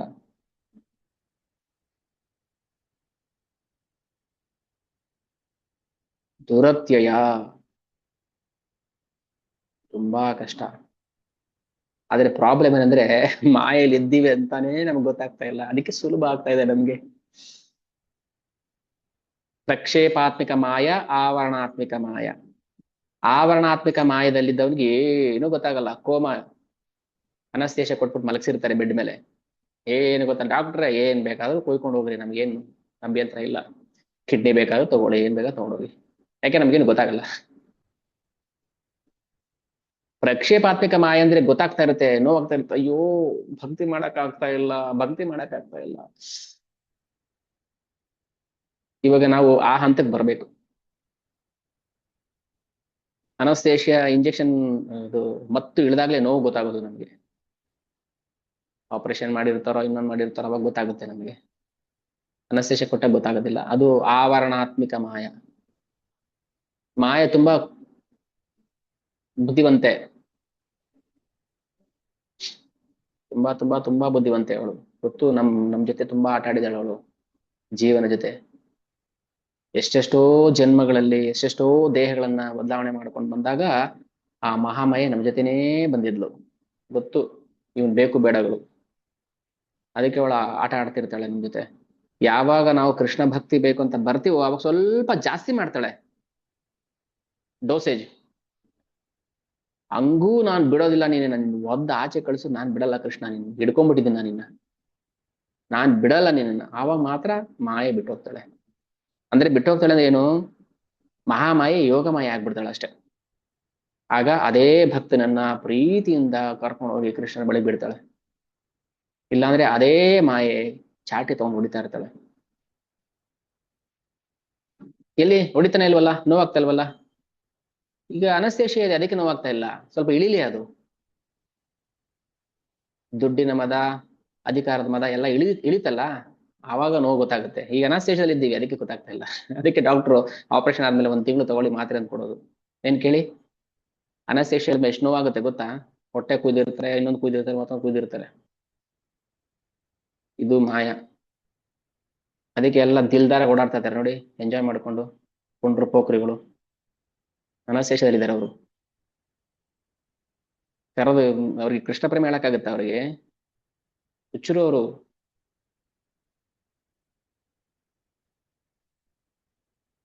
ಹೇಳಿ ನೋಡೋಣ ಕೃಷ್ಣ ಪ್ರೇಮದ ಬಗ್ಗೆ. ನಿಮ್ಮನ್ನೇ ಹುಚ್ಚರು ಅಂತ ಹೇಳಿ ನಿಮಗೊಂದು ಹಣೆ ಪಟ್ಟಿ ಕಟ್ಟಿ ಕಳಿಸ್ಬಿಡ್ತಾರೆ, ಇವ್ನು ಕೃಷ್ಣ ಹುಚ್ಚ ಅಂತ. ಹೌದು, ನಾವು ಹುಚ್ಚರೆ. ನಮ್ಮ ಹುಚ್ಚು ಕೃಷ್ಣನ್ಗೆ ಇಷ್ಟ ಆಗುತ್ತೆ. ಅವ್ರ ಹುಚ್ಚು ನಾವು ಮಹಾಮಾಯಿ ಒಂದ್ಸಲಿ ಬಂದಾಗ ನಾನು ಒಳ್ಳೆಯವ್ರಾದ ದೇಶಕ್ಕೆ ಸುಮ್ಮನೆ ಇದ್ದೀನಿ ಅಷ್ಟೇ. ನಾಳೆ ಬರೋದಾಗ ಅಯ್ಯೋ ನಾನು ಕಾಲ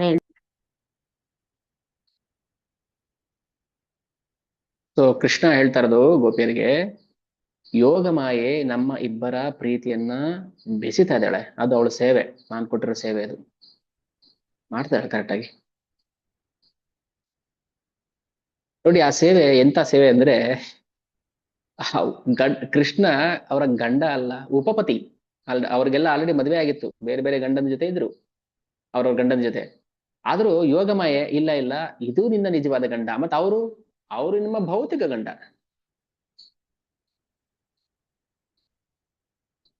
ಕೃಷ್ಣ ಗೋಪಿಯರ ಜೊತೆ ಲೀಲೆ ಮಾಡಿದ್ದು ಅವರ ಅಲೌಕಿಕ ದಿವ್ಯ ಶರೀರದ ಜೊತೆ, ಭೌತಿಕ ಶರೀರದ ಜೊತೆ ಅಲ್ಲ ಮಾಡಿದ್ದು. ಕೃಷ್ಣ ಅವರ ಭೌತಿಕ ಶರೀರ ಅವ್ರ ಗಂಡನ ಜೊತೆನೆ ಇರ್ತಾ ಇತ್ತು.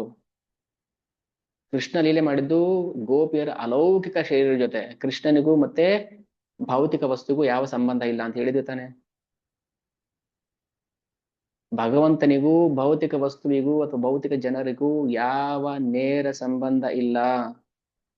ಅದಕ್ಕೆ ಹೇಳೋದು ನಾವು ಭಗವಂತನ ಹತ್ರ ಹೋಗಿ ಭೌತಿಕ ಮಾತುಗಳನ್ನು ಹೇಳಬಾರ್ದು. ದುಡ್ಡು ಕೊಡು, ಕಾಸು ಕೊಡು, ಅದು ಕೊಡು, ಅದು ಭೌತಿಕ ಮಾತುಗಳು.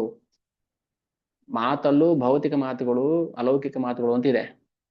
ಕೃಷ್ಣನನ್ನ ಅದು ಮುಟ್ಟೋದಿಲ್ಲ.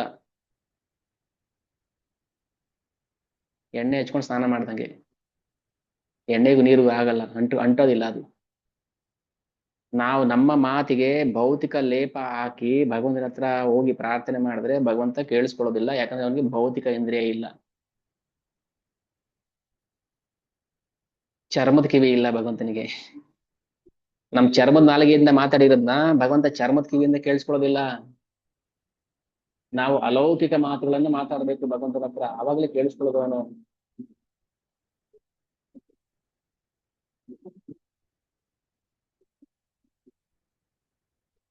ಸ್ವಲ್ಪ ಡೈಜೆಷನ್ ಮಾಡ್ಕೊಳ್ಳಿ ಅಂತ ಬಿಟ್ಟೆ ಅಷ್ಟೇ.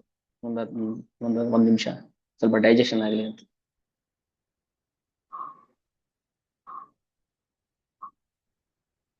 ನಿಧಾನಕ್ಕೆ ಜೀರ್ಣ ಮಾಡ್ಕೊಳ್ಳಿ, ಪರವಾಗಿಲ್ಲ.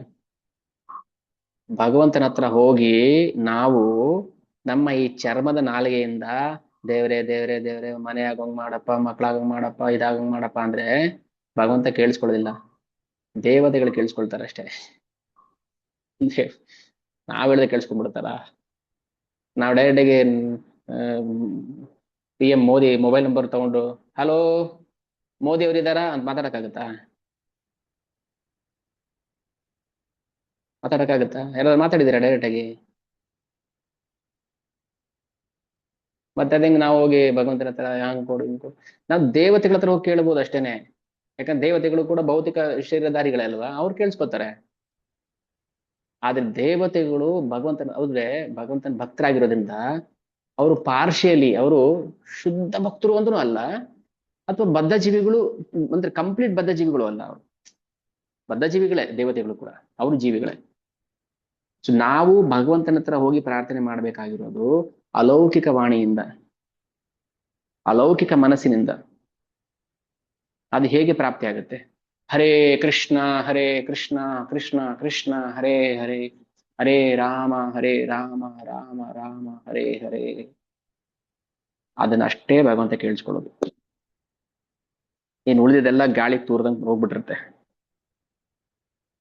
ಹಂಗಿದ್ರೆ ಮತ್ತೆ ನಾನು ಹೇಳಿದೆ 20 ವರ್ಷದಿಂದ ಲಕ್ಷ್ಮೀ ಪೂಜೆ ಸರಸ್ವತಿ ಪೂಜೆ ಮಾಡೋರಿದ್ದಾರೆ, 20 ವರ್ಷದಿಂದ ಫೇಲ್ ಹಾಕೊಂಡು ಕೂತಿದಾರಪ್ಪ, ಬಡವರಾಗಿ ಇದಾರಪ್ಪ. ಭಗವಂತ ಅದನ್ನ ಕೇಳಿಸ್ಕೊಳ್ಳೋದಿಲ್ಲ. ಏನಕ್ಕೆ ಬಂತು ಈ ವಿಚಾರ? ಗೋಪಿಯರು ಭಗವಂತನ ಜೊತೆ ತಮ್ಮ ಅಲೌಕಿಕ ಶರೀರದಲ್ಲಿ ಇರ್ತಾ ಇದ್ರು, ಲೀಲೆ ಮಾಡ್ತಾ ಇದ್ರು. ಅವರ ಭೌತಿಕ ಶರೀರ ಅಲ್ಲಲ್ಲೇ ಇರ್ತಾ ಇತ್ತು ಅವರವರ ಗಂಡನ ಜೊತೆ. ಯಾಕಂದ್ರೆ ಸುಮ್ಮನೆ ಒಂದು ಉದಾಹರಣೆಗೆ ಹೇಳ್ತೀನಿ. ಗೋಪಿಯರು ಭಗವಂತನ ಜೊತೆ ರಾಸ ನೃತ್ಯ ಮಾಡ್ಬೇಕಂದ್ರೆ ಕಲ್ಪಗಳು ಕಳೆದೋಗ್ತಾ ಇತ್ತು, ಒಂದು ರಾತ್ರಿ ಅಲ್ಲ. ಆದ್ರೆ ಭೌತಿಕ ಜಗತ್ತಲ್ಲಿ ಅದು ಒಂದೇ ರಾತ್ರಿ. ಭೌತಿಕ ಜಗತ್ತಿಗೆ ಒಂದು ರಾತ್ರಿ, ಆದ್ರೆ ಭಗವಂತನ ಜೊತೆ ಇದ್ದಾಗ ಕಲ್ಪ ಕಲ್ಪಗಳು ನೃತ್ಯ ಮಾಡ್ತಾ ಇದ್ರು ಅವರು, ಕೋಟಿ ಕೋಟಿ ವರ್ಷಗಳು. ಹೇಗೆ? ಅದು ಅಲೌಕಿಕ, ಅಲ್ಲಿ ಸಮಯ ಇಲ್ಲ, ಕಾಲ ಇಲ್ಲ, ಅಲ್ಲಿ ಲೌಕಿಕ ಶರೀರ ಇಲ್ಲ, ಅಲ್ಲಿ ಅದು ಅಲೌಕಿಕ ಶರೀರ. ಎಷ್ಟು ಎಂಜಾಯ್ ಮಾಡಿದ್ದಾರೆ ಭಗವಂತನ ಜೊತೆ ಅವರು, ಆ ದಿವ್ಯ ರಸವನ್ನು ಅನುಭವಿಸಿದ್ದಾರೆ. ನಾವು ಯಾವುದೋ ಜುಜುಬಿ ಒಂದಿಷ್ಟು ಆಸೆಗೋಸ್ಕರ, ಒಂದಿಷ್ಟು ಖುಷಿಗೋಸ್ಕರ ಎಷ್ಟು ಕಷ್ಟಪಡ್ತಾ ಇದೀವಿ ನಾವು. ದಾಡ್ತಾ ಇದೀವಿ, ಕತ್ತೆ ತರ ದುಡಿತಾ ಇದೀವಿ ನಾವು. ಆಯ್ತು, ಕತ್ತೆ ತರ ದುಡಿದ್ರು ಕತ್ತೆ ತರ ಎಂಜಾಯ್ ಮಾಡಕ್ಕಾಗತ್ತಾ? ಕತ್ತೆ ತರನು ಎಂಜಾಯ್ ಮಾಡಕ್ಕಾಗ್ತಲ್ಲ ನಮ್ಮ ಕೈಯಲ್ಲಿ. ನೋವು, ಕಮಿಟ್ಮೆಂಟು, ನೋವು, ದುಃಖ. ಪ್ರಾಣಿಗಳಿಗಿಂತಲೂ ನಿಕೃಷ್ಟವಾಗಿ ಬದುಕ್ತಾ ಇದೀವಿ ಅನ್ನೋದು ನಮ್ಗೆ ಅರ್ಥನೇ ಆಗ್ತಾ ಇಲ್ಲ. ಅದಕ್ಕೆ ಹೇಳೋದು ಭಕ್ತಿ ಮಣ್ಣು. ಯಾಕೆ ಬೇಜಾರಾಗುತ್ತೆ? ಪ್ರಹ್ಲಾದ್ ಮಹಾರಾಜರು ಯಾಕೆ ನೋವು ಪಟ್ಕೊಳ್ತಾರೆ ಭೌತಿಕ ಜನರ ನೋಡಿದಾಗ? ನೋಡಕ್ ಆಗ್ತಾ ಇಲ್ಲ ಅವರಿಗೆ ಕಣ್ಣಲ್ಲಿ.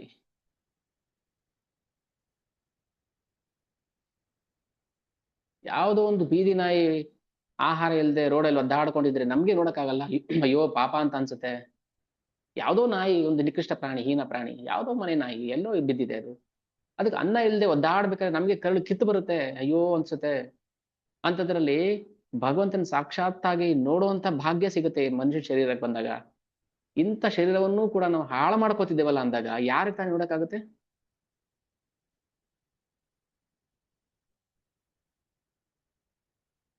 ಯಾರಿಗೆ ನೋಡಕ್ಕಾಗುತ್ತೆ ಅದನ್ನ, ಅವರ ಕಷ್ಟವನ್ನ? ಅದಕ್ಕೆ ಕೃಷ್ಣ ಪ್ರಜ್ಞೆ ಕೊಡ್ಬೇಕು ಅಂತ ಒದ್ದಾಡ್ತಾ ಇರೋದು. ಒಂದು ಕಿಂಚಿತ್ ಒಂದು ನಾಮ, ಒಂದು ರೌಂಡ್ ಜಪ ಮಾಡ್ಸಕ್ಕೆ ನಮ್ಗೆ ಕಷ್ಟ ಆಗ್ತಾ ಇದೆ. ಸಂಕಟ ಇದೆ ಅಷ್ಟೇನೆ, ಬೇರೆ ಇನ್ನೇನು ಅಲ್ಲ. ಯಾರಿಗೇನು ನಿಷ್ಠುರವಾಗಿ ಮಾತಾಡಿ ನಮ್ಗೇನು ಆಗ್ಬೇಕಾಗಿಲ್ಲಪ್ಪ. ನಮ್ಗೇನು ಯಾರ ಮೇಲೆ ಏನು ದ್ವೇಷ ಅಲ್ಲ. ಒಂದ್ ರೌಂಡ್ ಜಪ ಮಾಡ್ಲಿ, ಅಟ್ಲೀಸ್ಟ್ ಕೃಷ್ಣ ಭಕ್ತಿ ಬರ್ಲಿ, ಏನೋ ಒಂದು ಸೇವೆ ಮಾಡ್ಲಿ ಅನ್ನೋದಷ್ಟೇನೆ. ಯಾಕಂದ್ರೆ ಈ ಅಲೌಕಿಕ ರಸವನ್ನ ನಾವು ಯಾವಾಗ ಅದನ್ನ ಅನುಭವಿಸೋದು? ನಮ್ಮ ಬುದ್ಧಿ ಮನಸ್ಸು ಈಗ ಅಲ್ಲಲ್ಲಿ ಎಲ್ಲಾ ಕಡೆ ಹರಿದು ಹಂಚು ಹೋಗ್ಬಿಟ್ಟಿದೆ.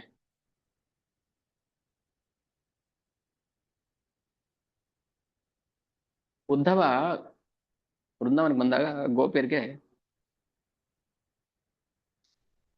ಗೋಪಿಯರೇ ಜಾಸ್ತಿ ಯೋಚನೆ ಮಾಡಬೇಡಿ, ಕೃಷ್ಣನ ಬಗ್ಗೆ ಬರ್ತಾನೆ, ಸಂದೇಶ ಕಳಿಸಿದಾನೆ, ಬರ್ತೀನಿ ಅಂತ ಹೇಳಿದಾನೆ. ನಿಮ್ ಪಾಡಿ ನೀವು ನಿಮ್ ಕೆಲಸ ಮಾಡೋದ್ರಲ್ಲಿ ನೀವು ಮಗ್ನರಾಗಿರಿ, ನೀವು ಇದ್ ಮಾಡ್ತಾರಿ, ನೀವು ಸ್ಮರಣೆ ಮಾಡ್ತಾರಿ, ಇವದ್ ಮಾಡ್ತಾರಿ. ಏ ಉದ್ಧವ, ಸಾಕು ಮುಚ್ಚಪ್ಪ ಬಾಯಿ. ನಮ್ಗಿರೋದು ಒಂದೇ ಮನಸ್ಸು. 100 ಮನ್ಸಿದ್ರೆ 100 ಕಡೆ ನಾವು ಹರಿಸ್ಬಿಡ್ಬೋದಿತ್ತು. ನೋವು ಮರೆಯೋದಕ್ಕೆ ಕೆಲವರು ಬಾರ್ಗೆ ಹೋಗ್ತಾರೆ, ನೋವು ಮರೆಯೋದಕ್ಕೆ ಕೆಲವರು ಪಾರ್ಕ್ಗೆ ಹೋಗ್ತಾರೆ, ನೋವು ಮರೆಯಕ್ಕೆ ಇನ್ನೊಂದು ಮಾಡ್ತಾರೆ, ಮತ್ತೊಂದು ಮಾಡ್ತಾರೆ.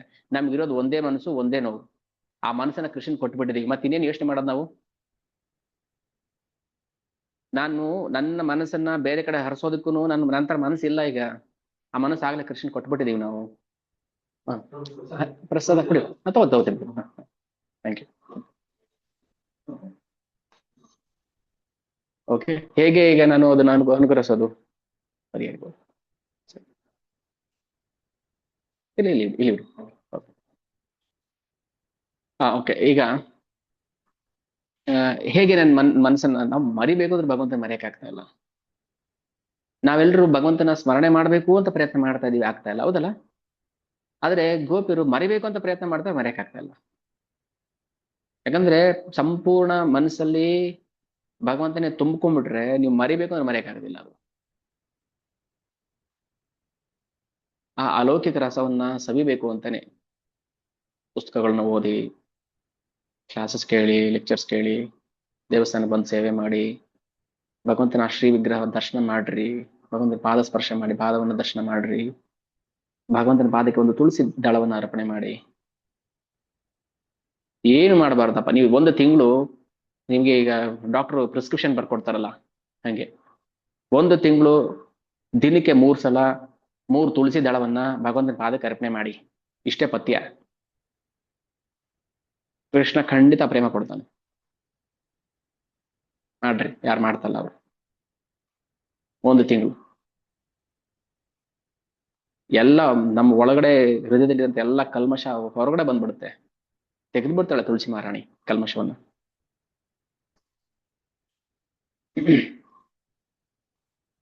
ಸೊ ಏನಾಗುತ್ತೆ, ನಾವು ಭಗವಂತನ ಆ ಪ್ರೇಮ ಸೇವೆಯಲ್ಲಿ ಇದ್ದಾಗ, ಭಗವಂತನ ಪ್ರೀತಿ ಮಾಡ್ತಾ ಇದ್ದಾಗ, ಪ್ರೀತಿ ಮಾಡ್ಬೇಕು ಅನ್ನೋ ಆಸೆ ಬಂದಾಗ ನಾವು ಕೆಲವು ಧಾರ್ಮಿಕ ಕರ್ತವ್ಯ ಬಿಡ್ಬೇಕಾಗ್ಬಿಡುತ್ತೆ. ಗೋಪಿಯರು ಏನ್ ಮಾಡ್ತಿದ್ರು, ಭಗವಂತನಿಗೆ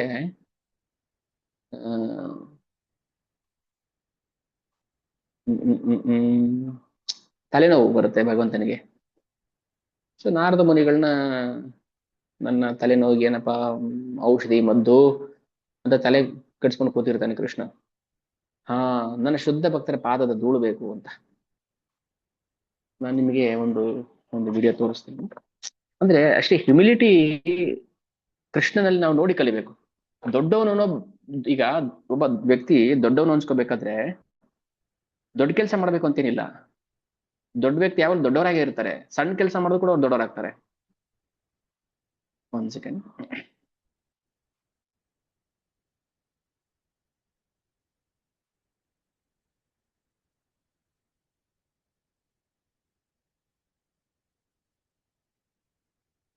BVKs.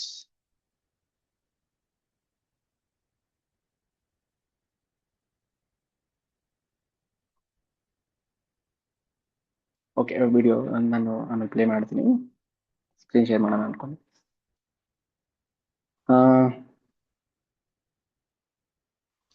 ದೊಡ್ಡವ್ರು ಯಾವತ್ತು ದೊಡ್ಡ ಕೆಲಸನೇ ಮಾಡ್ಬೇಕಂತೇನಿಲ್ಲ. ಅವ್ರು ಯಾವಾಗಲೂ ಅವ್ರ ಆ ಸ್ಥಾನದಲ್ಲಿ ಗೌರವದಲ್ಲೇ ಇರ್ತಾರೆ, ಅವ್ರು ಸಣ್ಣ ಕೆಲಸ ಮಾಡಿದ್ರು. ಕೃಷ್ಣ ಏನ್ ಮಾಡ್ತಾನೆ, ನನಗೆ ಗೋಪಿಯರ ಪಾದದ, ಅಂದ್ರೆ ಶುದ್ಧ ಭಕ್ತರ ಪಾದ ಧೂಳು ಕೇಳ್ತಾರೆ ಕೃಷ್ಣ.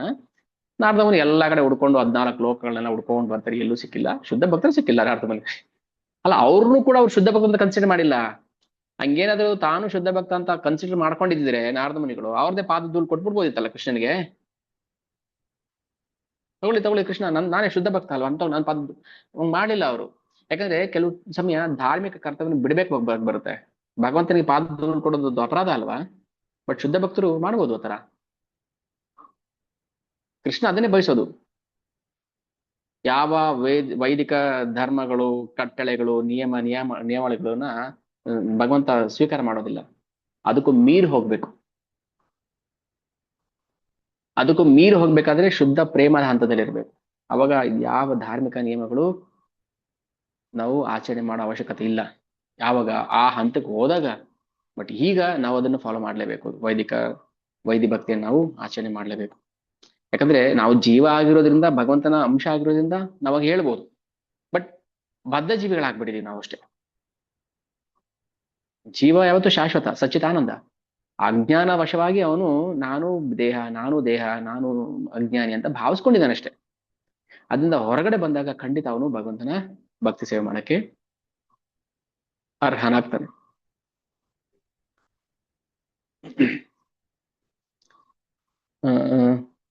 ಒಂದಷ್ಟು ಲೀಲೆಗಳು ಭಗವಂತಂದು ಈ ಸಂದರ್ಭದಲ್ಲಿ ನಾವು ಅದನ್ನ ಚರ್ಚೆ ಮಾಡ್ಬೇಕಾಗಿ ಬಂತು. ನಿನ್ನೆ ಒಂದು ಮಾತು ಹೇಳ್ತದೆ, ಭಗವಂತ ಕೊಳಲು ನುಡಿಸ್ತಾ ಇದ್ರೆ ಗೋಪಿಯರಿಗೆ ಹೊಟ್ಟೆ ಕಿಚ್ಚು ಬರ್ತಾ ಇತ್ತು ಅಂತ. ಆ ಕೊಳಲಿಗಿರೋ ಭಾಗ್ಯ ನಮಗಿಲ್ವಲ್ಲ. ಯಾವಾಗ ಕೃಷ್ಣ ತುಟಿಯಲ್ಲೇ ಇರ್ತಾನೆ ಅವನು. ನಮ್ಗೆ ಭಗವಂತನ ಆಧಾರಾಮೃತವನ್ನ ಸವಿಯೋ ಅವಕಾಶ ಇಲ್ವಲ್ಲ ಅಂತ ಪ್ರತಿಯೊಬ್ರು ಬಯಸ್ಬೇಕಾಗಿರೋದು ಅದನ್ನೇ, ಭಗವಂತನ ಆ ಪ್ರೇಮ ರಸವನ್ನ ಆಸ್ವಾದನೆ ಮಾಡ್ಬೇಕು ಅಂತ. ಅದಕ್ಕೋಸ್ಕರ ಭಗವಂತ ಮನುಷ್ಯ ರೂಪದಲ್ಲಿ ಬರ್ತಾನೆ. ಭಾಗವತಂ ಸ್ಟಾರ್ಟಿಂಗ್ ಅಲ್ಲಿ ಹೇಳ್ತಾರೆ 1:10, ಕೃತವಾನ್ ಕಿಲ ಕರ್ಮಾಣಿ ಸಹ ರಾಮೇಣ ಕೇಶವ ಭಗವಾನ್ ಅತಿಮರ್ತ್ಯಾನಿ ಗೂಢ ಕಪಟ ಮಾನುಷ. ಭಗವಾನ್ ಸಾಕ್ಷಾತ್ ಭಗವಾನ್ ಕೃಷ್ಣ ಕೇವಲ ಪರಮಾತ್ಮ ಅಲ್ಲ, ಕೇವಲ ಬ್ರಹ್ಮನ್ ಅಲ್ಲ, ಭಗವಾನ್ ಅತಿಮರ್ತ್ಯಾನಿ. ಆದ್ರೆ ಗೂಢ ಕಪಟ ಮಾನುಷ, ಒಬ್ಬ ಸಾಮಾನ್ಯ ಮನುಷ್ಯನ ರೂಪದಲ್ಲಿ ಬರ್ತಾನೆ. ಕೃತವಾನ್ ಕಿಲ ಕರ್ಮಾಣಿ, ಸಾಮಾನ್ಯವಾಗಿ ನೀವು ಕರ್ಮಗಳು ಮಾಡ್ತೀವಲ್ಲ ಅದೇ ತರ ಮಾಡಕ್ ಬರ್ತಾನೆ. ಅವನು ಬೆಳಿಗ್ಗೆ ಎದ್ದ ಲುಚ್ತಾ ಇದ್ದ, ಸ್ನಾನ ಮಾಡ್ತಾ ಇದ್ದ, ಊಟ ಮಾಡ್ತಾ ಇದ್ದ, ಹಾಲು ಕುಡಿತಾ ಇದ್ದ, ಹಸು ಮೇಯಿಸ್ತಾ ಇದ್ದ, ಸ್ನಾನ ಎಲ್ಲ ಮಾಡ್ತಾ ಇದ್ದ. ಆದ್ರೆ ಅವ್ನು ಮಾಡೋ ಅವಶ್ಯಕತೆ ಇಲ್ಲ.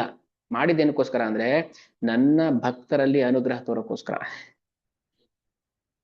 ಕೃಷ್ಣ ಹೇಳ್ತಾನೆ, ಯಾಕೆ ನಾನು ಮಾನುಷ ರೂಪ ಧರಿಸ್ಬೇಕಿತ್ತು? ಅನುಗ್ರಹಾಯ ಭಕ್ತಾನ ಮಾನುಷಂ ದೇಹಮಾಶ್ರಿತ. ಭಾಗವತಂ. ಅನುಗ್ರಹಾಯ ಭಕ್ತಾನ, ನನ್ನ ಭಕ್ತರಿಗೆ ಅನುಗ್ರಹ ಮಾಡಕ್ ಬರ್ತೀನಿ ನಾನು. ಮಾನುಷಂ ದೇಹಮಾಶ್ರಿತಃ, ಮನುಷ್ಯನ ರೂಪದಲ್ಲಿ ಬರ್ತೀನಿ ನಾನು. ನಾನು ನಿಮ್ಮ ಹಾಗೆ ಆಟ ಆಡ್ತೀನಿ, ನಾನು ನಿಮ್ಮ ಹಾಗೆ ಊಟ ಮಾಡ್ತೀನಿ, ನಾನು ನಿಮ್ಮ ಹಾಗೆ ಕಳತನ ಮಾಡ್ತೀನಿ, ನಾನು ನಿಮ್ಮ ಹಾಗೆ. ಅದು ನಮ್ಗೆ ಕನ್ಫ್ಯೂಸ್ ಆಗೋಯ್ತು. ಓ, ಕೃಷ್ಣ ದೇವರಲ್ಲ ರೀ, ದೇವರಾಗಿದ್ರೆ ಹಿಂಗ್ ಮಾಡ್ತಾ ಇದ್ನ? ನಮಗೆ ಬಿಡಿ, ಬ್ರಹ್ಮದೇವರಿಗೆ ಅನ್ಸ್ಬಿಡ್ತಲ್ಲ ಇದೆಂತ ಕೃಷ್ಣ ಇದು ದೇವ್ರಂತ ಯಾರು ಹೇಳ್ತಾರೆ? ಇದು ಯಾವ್ದೋ ಬ್ಲ್ಯಾಕ್ ಮ್ಯಾಜಿಷಿಯನ್ ಇವರು. ಬ್ರಹ್ಮದೇವರಿಗೂ ಹಂಗ ಅನ್ಸ್ಬಿಡ್ತಾರೆ. ಮತ್ತೆ ನಿಮ್ಮ ಕತೆ ಹೇಗೆ? ಕೃಷ್ಣ ಹೇಳ್ತಾನೆ, ಭಜತೆ ತಾದೃಶಿ ಕ್ರೀಡಾಯ ಶ್ರುತ್ವ ತತ್ಪರೋ ಭವೇತ್. ನಾನು ಸಾಮಾನ್ಯ ಕ್ರೀಡೆ ಮಾಡ್ತೀನಿ, ಆದ್ರೆ ಅನುಗ್ರಹಾಯ ಭಕ್ತಾನ, ನನ್ನ ಭಕ್ತರನ್ನ ಅನುಗ್ರಹ ಮಾಡೋದಕ್ಕೆ, ಅದಕ್ಕೆ ಪ್ರತಿದಿನ ಕೃಷ್ಣ ಪುಸ್ತಕ ಓದ್ಬೇಕು.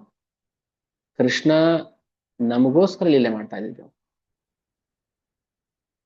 ನಮ್ಗೆ ಅನುಗ್ರಹ ಮಾಡಕ್ಕೋಸ್ಕರ ಮಾಡಿದ್ದು ಲೀಲೆ.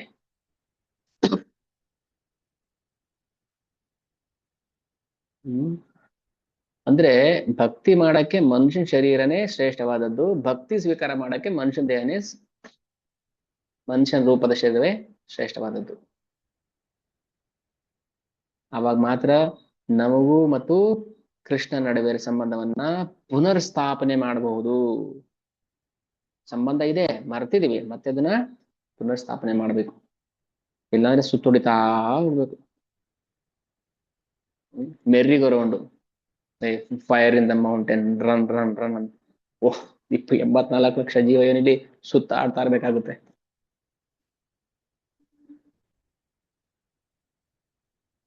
ಸುತ್ತಾಡ್ಬೇಕಾ, ಇಲ್ಲ ಒಂದ್ ಲೈಫ್ ಟೈಮ್ ನಾವು ಭಗವಂತನಿಗೆ ಅರ್ಪಣೆ ಮಾಡ್ಕೋಬೇಕಾ?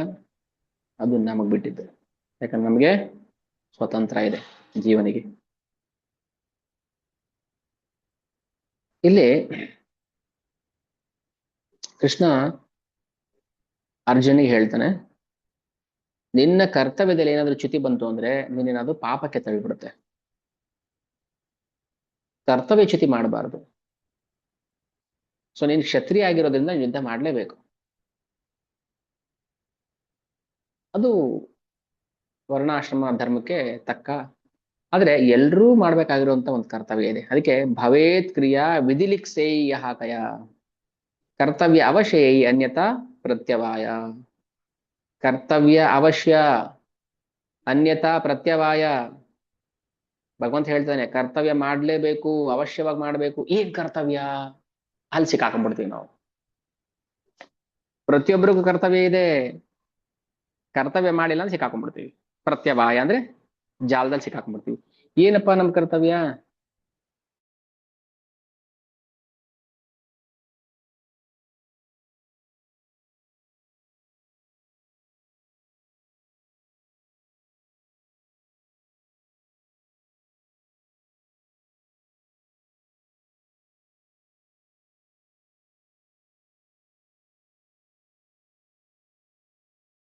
ಒಂದು ಎನ್ವೆಲಪ್ ಕೊಡ್ತಾರೆ, ಕ್ವಶನ್ ಪೇಪರ್ಸ್ ಇರುತ್ತೆ ಅದರೊಳಗೆ ಅಲ್ವಾ?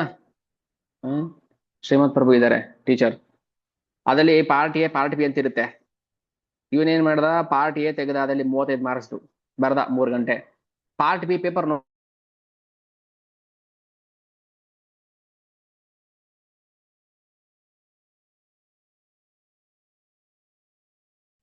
ಅಂತ ಏನಾದ್ರು ಕೂತ್ಕೊಂಡ್ರೆ ಫೇಲೇ. Part A part B paper ಇರುತ್ತೆ ನಮ್ಗೆ, ಅಂದ್ರೆ ನಿಮಿತ್ತ ಕರ್ತವ್ಯ ಮತ್ತೆ ನಿಯಮಿತ ಕರ್ತವ್ಯ.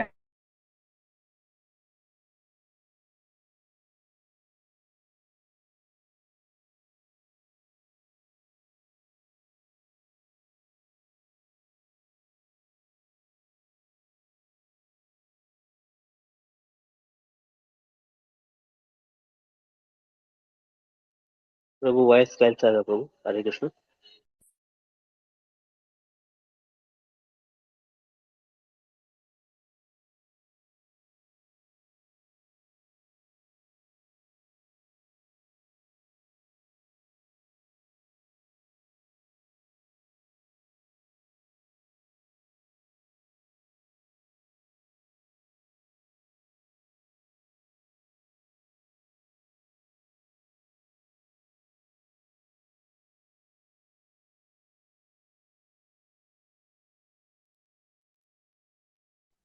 ಕಟ್ಟಾಗಿತ್ತಾ ಇಷ್ಟೊತ್ತು? Okay okay. ಏನ್ ಹೇಳ್ತದೆ? ನಿಮಿತ್ತ ಮತ್ತೆ ನಿಯಮಿತ ಕರ್ತವ್ಯದ ಬಗ್ಗೆ ಹೇಳ್ತದೆ. ಆದ್ರೆ ಇಲ್ಲಿ ಕೃಷ್ಣ ಹೇಳ್ತದೆ ಕರ್ತವ್ಯ ಅವಶ್ಯ ಏ ಅನ್ಯಥಾ ಪ್ರತ್ಯವಾಯ. ಪ್ರತ್ಯವಾಯ ಅಂದ್ರೆ ಹಾನಿ. ಕೃಷ್ಣ ಗೀತೆ ಹೇಳ್ತಾರೆ ಪ್ರತ್ಯವಾಯೋ ನ ವಿದ್ಯತೆ ಸ್ವಲ್ಪಮಪ್ಯಸ್ಯ ಧರ್ಮಸ್ಯ ತ್ರಾಯತೆ ಮಹತೋ ಭಯಾತ್ ನೇಹ ವಿಕ್ರಮ ನಾಶೋಸಿ ಪ್ರತ್ಯವಾಯೋ ನ ವಿದ್ಯತೆ. ಹಾನಿ ಆಗೋದಿಲ್ಲ, ನಾಶ ಆಗೋದಿಲ್ಲ. ನನಗೋಸ್ಕರ ನೀನು ಒಂದು ಸಣ್ಣ ಕೆಲಸ ಮಾಡಿದ್ರು ನಾಶ ಆಗೋದಿಲ್ಲ. ನನ್ನ ಬಿಟ್ಟು ದೊಡ್ಡ ದೊಡ್ಡ ಗನಂದಾರಿ ಕೆಲಸ ಮಾಡಿದ್ರು ಕೂಡ ಅದು ಪ್ರತ್ಯವಾಯ, ನಾಶ. ಎಷ್ಟು ಸ್ಪಷ್ಟವಾಗಿದೆ, ಎಷ್ಟು ಸ್ಪಷ್ಟವಾಗಿದೆ. ಯಾರಿಗ ಅರ್ಥ ಆಗಲ್ಲ? ಸಣ್ಣ ಮಕ್ಳಿಗೆ ಅರ್ಥ ಆಗುತ್ತೆ. ಸಣ್ಣ ಮಕ್ಳಿಗೆ ಹೇಳಿ ಕೂರ್ಸ್ಕೊಂಡು ಅರ್ಥ ಆಗುತ್ತೆ, ಅರ್ಥ ಮಾಡ್ಕೊಳ್ತಾರೆ.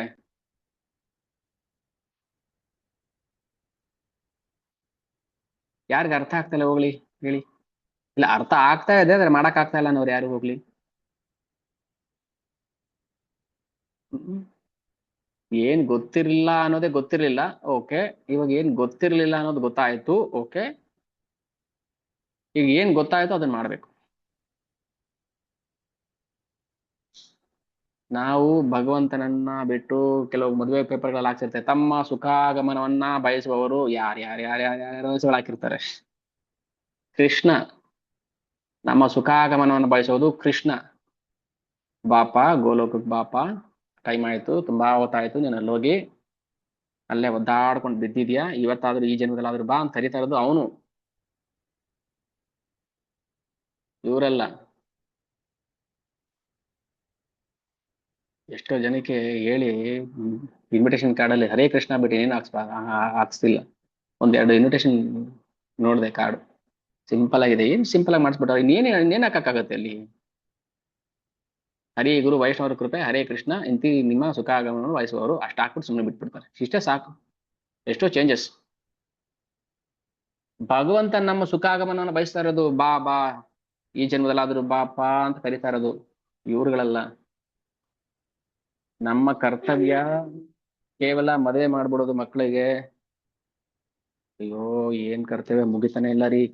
ಮಕ್ಳು ಸಣ್ಣವ್ರಿದ್ರು ಓದ್ಸಿದ್ವಿ ಕಷ್ಟಪಟ್ಟು, ಆಮೇಲೆ ಮದುವೆ, ದೊಡ್ಡವರಾದ್ರು ಮದುವೆ ಮಾಡಿದ್ವಿ, ಮದುವೆ ಆದ್ಮೇಲೆ ಬಾಣಂತನ, ಸೀಮಂತ, ಅಯ್ಯೋ ಮತ್ತೆ ಮಕ್ಳು, ನಾಮಕರಣ, ಅಯ್ಯೋ ಕರ್ತವ್ಯ ಮುಗಿತಾನೆ ಇಲ್ಲ ಅಂತ ಅದಲ್ಲೇ ಬೆಂದು ಹೋಗ್ಬಿಡ್ತಾರೆ. ಕೃಷ್ಣ ಹೇಳ್ತಾನೆ ಪ್ರತ್ಯವಾಯ ಅನ್ಯಥಾ ಪ್ರತ್ಯವಾಯ.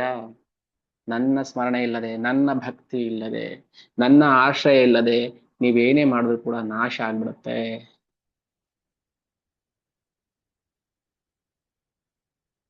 ಅದಕ್ಕೋಸ್ಕರ ಹೇಳುದು ಕೃಷ್ಣ ಪ್ರಜ್ಞೆಗೆ ಬರ್ಲೇಬೇಕು ಎಲ್ರು, ಬೇರೆ ದಾರಿ ಇಲ್ಲ, ಬರ್ಲೇಬೇಕು. 16 ರೌಂಡ್ ಜಪ ಮಾಡ್ಲೇಬೇಕು, ಗುರು ಆಜ್ಞೆ. ಇಲ್ಲ ನಮ್ ಕರ್ತವ್ಯ ಅಂತ ಅಂತ ಹೇಳ್ದಂಗೆನೆ ಜ್ಞಾಪಕ ಬರ್ಬೇಕು ನಾವ್ ಹೇಳಿರೋ ಮಾತುಗಳು. ಇಲ್ಲ ನಮ್ ಕರ್ತವ್ಯ ಸ್ಟಾಪ್ ಆಗ್ಬಿಡ್ಬೇಕು. ಏನ್ ನಿಮ್ ಕರ್ತವ್ಯ? ಏನ್ರಿ ನಿಮ್ ಕರ್ತವ್ಯ? ಭಗವಂತನ ಸೇವೆ ಮಾಡ್ಬೇಕು, ಅದು ಕರ್ತವ್ಯ. ಹೆಂಡತಿ ಮಕ್ಳನ್ನ ಸಾಕೋದಲ್ಲ, ಅದು ನಿಮಿತ್ತ ಕರ್ತವ್ಯ. ಅದು ಕೃಷ್ಣ ಪ್ರಜ್ಞೆನೆ ಮಾಡ್ಬೇಕು. ಅದನ್ನು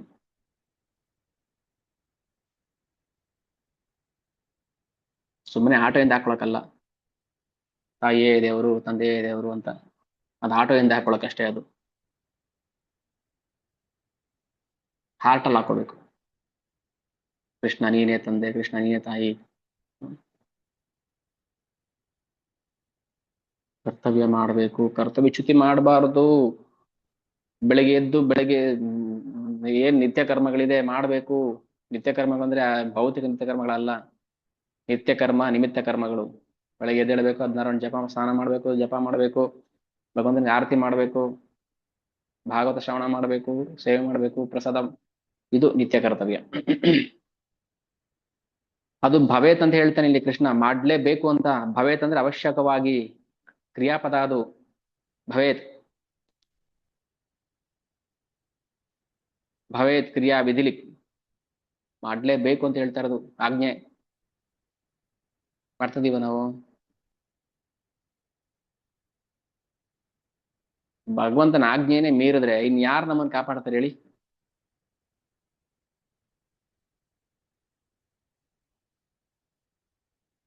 ದೇವಿ ಚಾಮುಂಡಿ ಕಾಪಾಡ್ತಾಳ? ಕೇಳಿ ಬೇಕಾದ್ರೆ,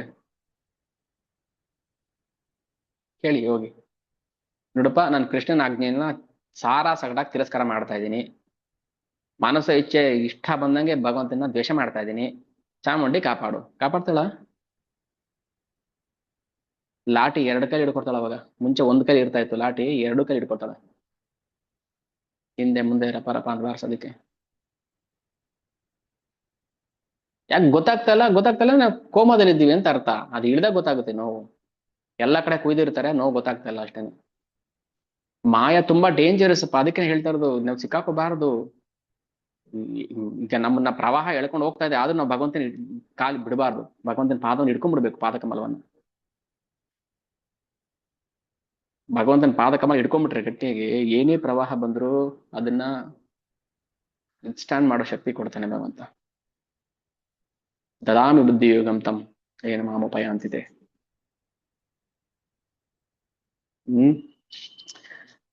ಹೀಗೆ ಭಗವಂತ ಚೈತನ್ಯ ಮಹಾಪ್ರಭು ಬಂದು ಕೃಷ್ಣ ಪ್ರೇಮವನ್ನ ಅನುಗ್ರಹ ಮಾಡೋಕ್ಕೋಸ್ಕರ ಅವತಾರವನ್ನ ಮಾಡಿದ. ಆದ್ರೆ ಅಸುರ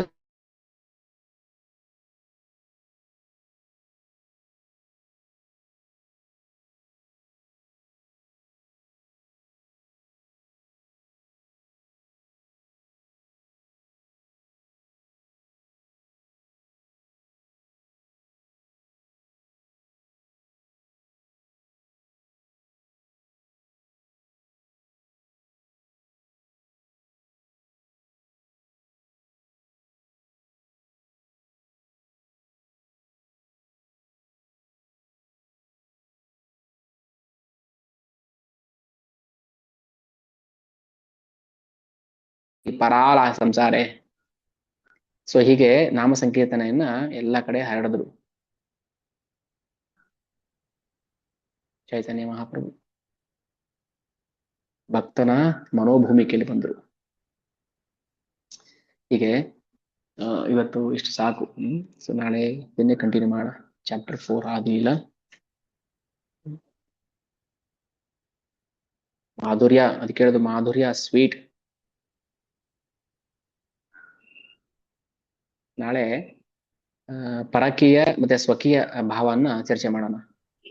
ಕೃಷ್ಣ, ಎಷ್ಟೋ ಜನ ಹೇಳಿದ್ದಾರೆ ಕೃಷ್ಣ ಮಾಡಿದ ತಪ್ಪು ಅಂತ. ಮದುವೆ ಆಗಿತ್ತು ಆಗ್ಲೇ ಅವ್ರಿಗೆ, ಆದ್ರೂ ಯಾಕೆ ಕೃಷ್ಣ ಹೀಗ್ ಮಾಡ್ದ ಹಾಗೆ ಮಾಡ್ದ ಅಂತ ಹೇಳ್ತಾ ಅಲ್ವಾ. ಆ ಪರಕೀಯ ಮತ್ತೆ ಸ್ವಕೀಯ ಸ್ವಭಾವನ ನಾಳೆ ಚರ್ಚೆ ಮಾಡೋಣ. ಅದು ಚುಟುಕಾಗಿ, ತುಂಬಾ ವಿಸ್ತಾರವಾಗಿ ಮಾಡೋ ಅವಶ್ಯಕತೆ ಇಲ್ಲ. ಅದು ಅರ್ಥನೂ ಆಗೋದಿಲ್ಲ ನಮಗೆ. ಗೊತ್ತಿರ್ಲಿ ಅನ್ನೋದಕ್ಕೋಸ್ಕರ ಒಂದ್ ಮಾತು ಹೇಳ್ಬೇಕಷ್ಟೇ. ಪರಕೀಯ ರಸ ಅಂದ್ರೆ ಏನು, ಸ್ವಕೀಯ ರಸ ಅಂದ್ರೆ ಏನು ಅನ್ನೋದು. ಓಕೆನಾ? ಸೊ ಇಲ್ಲಿಗೆ ನಾವು ನಿಲ್ಸೋಣ. ಸೊ ಇವತ್ತೇನಾದ್ರೂ ವಿಚಾರಗಳು ನಮ್ಮ ಹೃದಯವನ್ನ ತಾಕಿ ಟಚ್ ಮಾಡಿ ಹೋದ್ರು ನಾವು ನಮ್ಮ ಜನ್ಮ ಸಾರ್ಥಕ ಆಗುತ್ತೆ. ಓಕೆ? ಏನಾದ್ರೂ ಆಭಾಸಗಳು ಲೋಪಗಳು ಇದ್ರೆ ದಯವಿಟ್ಟು ಕ್ಷಮಿಸ್ಬೇಕು. ಏನು ನಾವು ರಸವನ್ನ ಸ್ವೀಕಾರ ಮಾಡ್ಬೇಕೋ ಆ ರಸವನ್ನ ನಾವು ತಗೋಬೇಕು. ಓಕೆ?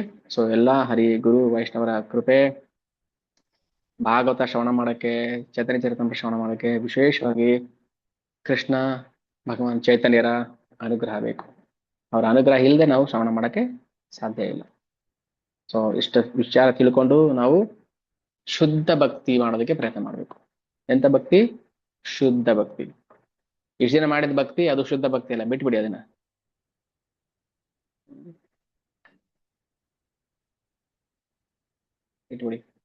ಬಿಟ್ಬಿಡ್ಬೇಕು, ಮತ್ತೆ ಬೇರೆ ದಾರಿ ಇಲ್ಲ. ಅದು ಇದು ಎರಡು ಒಟ್ಟಿಗೆ ಮಾಡ್ತೀವಿ ಅಂದ್ರೆ ಏನ್ ಚೆನ್ನಾಗಿರುತ್ತೆ. ಯಾವ್ದೋ ಒಂದು ಗೌರ್ಮೆಂಟ್ ಹಾಸ್ಪಿಟಲ್ ಡಾಕ್ಟರ್ ಹತ್ರ ಹೋಗಿರ್ತೀವಿ, ಯಾವ್ದೋ ಮಾತ್ರೆ ಸರಿಯಾಗಿ ಕೊಟ್ಟಿಲ್ಲ. ಆಮೇಲೆ ಯಾವ್ದೋ ಒಳ್ಳೆ ಡಾಕ್ಟರ್ ಹತ್ರ ಹೋಗ್ತೀವಿ, ಅವ್ರು ಹೇಳ್ತಾರೆ ಇಲ್ಲ ಡಾಕ್ಟ್ರೆ ನಾವು ಮುಂಚೆ ಹೋಗಿದ್ದು ಆ ಡಾಕ್ಟರ್ ಹತ್ರ, ಅದನ್ನು ಒಂದೇ ಮಾತ್ರೆ ತಿಂತೀವಿ, ನೀವು ಕೊಟ್ಟಿದ್ದು ತಿಂತೀವಿ ಅಂದ್ರೆ ಸೈಡ್ ಎಫೆಕ್ಟ್ ಆಗುತ್ತೆ. ಹೌದಲ್ಲ? ಅವ್ರು ಹೇಳ್ತಾರೆ ಡಾಕ್ಟರ್ ಇಲ್ಲ ಅದು ಬಿಟ್ಬಿಡಿ, ಅದು ನುಂಗಕ್ಕೆ ಹೋಗ್ಬೇಡಿ, ಬಿಟ್ಬಿಡಿ ಅದನ್ನ, ತಗೊಳ್ಳಿ ಹೊಸ ಒಳ್ಳೆ ಮಾತ್ರೆ ಬರ್ಕೊಡ್ತೀನಿ ತಗೊಳ್ಳಿ ಅಂತ. ಅದಕ್ಕೆ ಒಳ್ಳೆ ಮಾತ್ರೆ ಏನು ಕಲಿಯುಗಕ್ಕೆ? ಹರೇ ಕೃಷ್ಣ ಕೃಷ್ಣ ಕೃಷ್ಣ ಹರೇ ಹರೇ, ಹರೇ ರಾಮ ರಾಮ ರಾಮ ಹರೇ ಹರೇ. ಏಕೈಕ ಮಾತ್ರೆ ಔಷಧ. ಏಕೈಕ ಔಷಧ ಹರೇ ಕೃಷ್ಣ ಮಹಾಮಂತ್ರ. ಎಲ್ಲಾ ಪ್ರಿಸ್ಕ್ರಿಪ್ಷನ್ ಹರಿದು ಬಿಸಾಕ್ಬಿಟ್ಟು ಇದನ್ನಷ್ಟೇ ನಾವು ಇಟ್ಕೋಬೇಕು. ಕಲಿಯುಗ ನೆನಪಲ್ಲಿ ಇರ್ಬೇಕು. ಕಲಿಯುಗ ಅದ್ ನೆನಪಲ್ಲಿ ಇರ್ಬೇಕು. ಸಮ್ಟೈಮ್ಸ್ ಮರ್ಬಿಡ್ತೀವಿ ನಾವು. ಯಾಕೆ ಮರ್ತೀವಿ? ನಾವು ಕೃಷ್ಣನೇ ಮರ್ತಿದ್ದೀವಿ. ಇದ್ಯಾ ಮಹಾ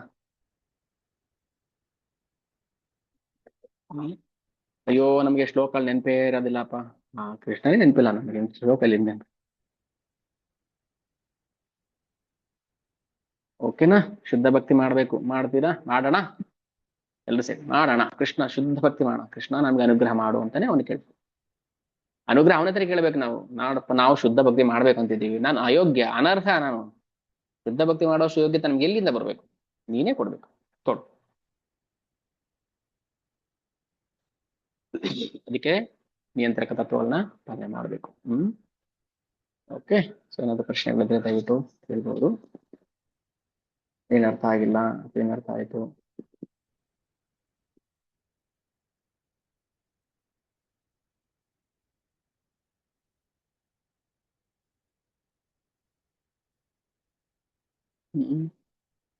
ಏನಾದ್ರು ಸಂಶಯಗಳಿದ್ರೆ ಅದನ್ನ ಚರ್ಚೆ ಮಾಡಬಹುದು.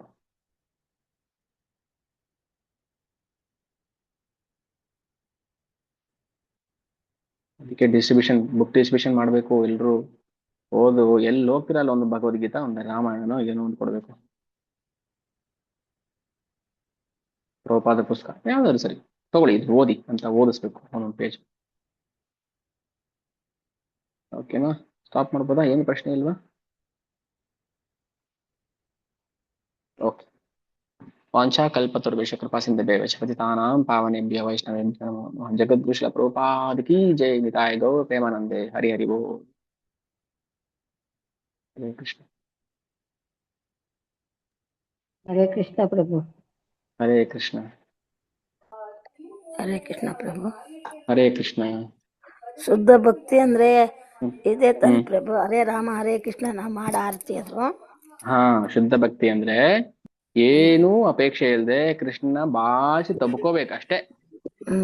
ಅಷ್ಟೇ. ಏನೋ ಕೊಡ್ತಾನೆ ಅಂತ ಅಲ್ಲ, ಅವನ್ ಏನ್ ಕೊಟ್ರು ಏನ್ ಕಿತ್ಕೊಂಡ್ರು ಅವನ ಹತ್ರ ನಾವು ಹೋಗ್ಬೇಕು. ಅದು ಬಿಡ್ಬೇಕು. ಏನೋ ಕೊಡ್ತಾನೆ ಅದಕ್ಕೆ ಹೋದ್ವಿ, ಅದೇ ಯಾಕೆ ಹೋಗ್ಬಾರ್ದು? ಕಷ್ಟನೇ ಕೊಡ್ಬೋದು ಅವನು. ಪ್ರಭು ಹರೇ ಕೃಷ್ಣ. ಪ್ರಣಾಮ ಪ್ರಭು. ದಂಡ ಪ್ರಭು. ಪ್ರಭು ಯೂಟ್ಯೂಬ್ ಲಿಂಕ್ ಬೇಕು ಪ್ರಭು. ಯೂಟ್ಯೂಬ್ ಅಲ್ಲಿ ಲಿಂಕ್ ಒಂದು ಕಳ್ಸ್ಕೊಡಿ ಪ್ರಭು. ಹೌದಾ? ಸರಿ. ಯೂಟ್ಯೂಬ್ ಕ್ಲಾಸ್ ಅಪ್ಲೋಡ್ ಆಗಿದೆ ನಿನ್ನೆವರೆಗೂ. ಇವತ್ತೊಂದು ನಾವು ಸಂಜೆ ಮಾಡ್ತೀನಿ.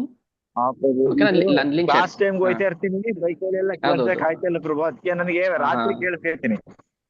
ಸರಿ ಪ್ರಭು, ನಾನು ಕಳ್ಸಿಕೊಡ್ತೀನಿ. ದಯಮಾಡಿ ಅದೊಂದು ಕಳ್ಸಿಕೊಡ್ತೀನಿ ಪ್ರಭು. ಒಂದು ಲಿಂಕ್ ಶೇರ್ ಮಾಡ್ತೀನಿ, ನೀವು ಸಬ್ಸ್ಕ್ರೈಬ್ ಮಾಡ್ಕೊಂಬಿಡಿ. ಅಪ್ಲೋಡ್ ಮಾಡಿದಾಗೆಲ್ಲ ನಿಮ್ಗೆ ಆಟೋಮೆಟಿಕ್ ಸಬ್ಸ್ಕ್ರೈಬ್ ಲಿಂಕ್ ಕಳ್ಸಿಕೊಡ್ತೀನಿ. ಓಕೆ. ಹರೇ ಕೃಷ್ಣ. ಹರೇ ಕೃಷ್ಣ ಪ್ರಭು. ನಮಗೂ ಕಳಿಸಿ. ಮಾತಾಜಿ. ನೀವು ಸಬ್ಸ್ಕ್ರೈಬ್ ಮಾಡ್ಕೊಂಡ್ರೆ ನಾವು ಅಪ್ಲೋಡ್ ಮಾಡಿದ ತಕ್ಷಣ ನಿಮ್ಗೆ ಒಂದು ಇದು ಬರುತ್ತೆ, ನಿಮ್ಗೆ ನೋಟಿಫಿಕೇಶನ್ ಬರುತ್ತೆ. ಕ್ಲಾಸ್ ಕೇಳ್ಬೋದು. ಎಲ್ಲ ಒಂದು ವಿಡಿಯೋಸ್ ಎಲ್ಲ ಅಪ್ಲೋಡ್ ಮಾಡ್ತಿದ್ವಿ ಕ್ಲಾಸ್ ಅಲ್ಲಿ, ಯೂಟ್ಯೂಬ್ ಅಲ್ಲಿ. ಹರೇ ಕೃಷ್ಣ. ಹರೇ ಕೃಷ್ಣ ಪ್ರಭುಜಿ, ಧನ್ಯವಾದಗಳು. ಹರೇ ಕೃಷ್ಣ ಮಾತಾಜಿ, ಧನ್ಯವಾದ. ಹರೇ ಕೃಷ್ಣ ಪ್ರಭು, ಧನ್ಯವಾದಗಳು. ಧನ್ಯವಾದ. ಹರೇ ಕೃಷ್ಣ. ಹರೇ ಕೃಷ್ಣ ಪ್ರಭು. ಹರೇ ಕೃಷ್ಣ. ಹರೇ ಕೃಷ್ಣ. ಹರೇ ಕೃಷ್ಣ ಪ್ರಭು. ಹರೇ ಕೃಷ್ಣ. ಹರೇ ಕೃಷ್ಣ ಪ್ರಭುಜಿ. ಹರೇ ಕೃಷ್ಣ ಪ್ರಭುಜಿ. ಹರೇ ಕೃಷ್ಣ ಮಾತಾಜಿ. ಹರೇ ಕೃಷ್ಣ. ಹರೇ ಕೃಷ್ಣ ಪ್ರಭುಜಿ. ಹರೇ ಕೃಷ್ಣ ಪ್ರಭು. ಥ್ಯಾಂಕ್ ಯು ಪ್ರಭುಜಿ. ಹರೇ ಕೃಷ್ಣ. ಹರೇ ಕೃಷ್ಣ. ಹರೇ ಕೃಷ್ಣ. ಹರೇ ಕೃಷ್ಣ ಪ್ರಭುಜಿ. ಹರೇ ಕೃಷ್ಣ. ಹರೇ ಕೃಷ್ಣ ಪ್ರಭು. ಹರೇ ಕೃಷ್ಣ. ಹರೇ ಕೃಷ್ಣ ಪ್ರಭು. ಹರೇ ಹರೇ ಕೃಷ್ಣ. ಕೃಷ್ಣ. ಜೈ ಹರೇ ಕೃಷ್ಣ. ಪ್ರಭು ಅದೇ ಲಿಂಕ್ ಇಟ್ಟಿದ್ದೀನಿ ವಾಟ್ಸ್ಆಪ್ ಅಲ್ಲಿ, ಸಬ್ಸ್ಕ್ರೈಬ್ ಮಾಡ್ಕೊಂಡು ಪ್ರಭು. ಕಳ್ಸಿದ್ದೀರಾ? ಜೈ. ವಾಟ್ಸಪ್ ಮಾಡಿದ್ರಾ? ಹೌದು ಪ್ರಭು. ಹರೇ ಕೃಷ್ಣ. ಓಕೆ. ಯಾವ ಗ್ರೂಪ್ ಅಲ್ಲಿ ಹಾಕಿದ್ದೀರಿ ಅದು? ಮೈನ್ ಗ್ರೂಪ್ ಅಲ್ಲಿ. ಓಕೆ. ಓಕೆ. ಓಕೆ. ಸರಿ. Okay. Thank you. Hare Krishna. Hare Krishna.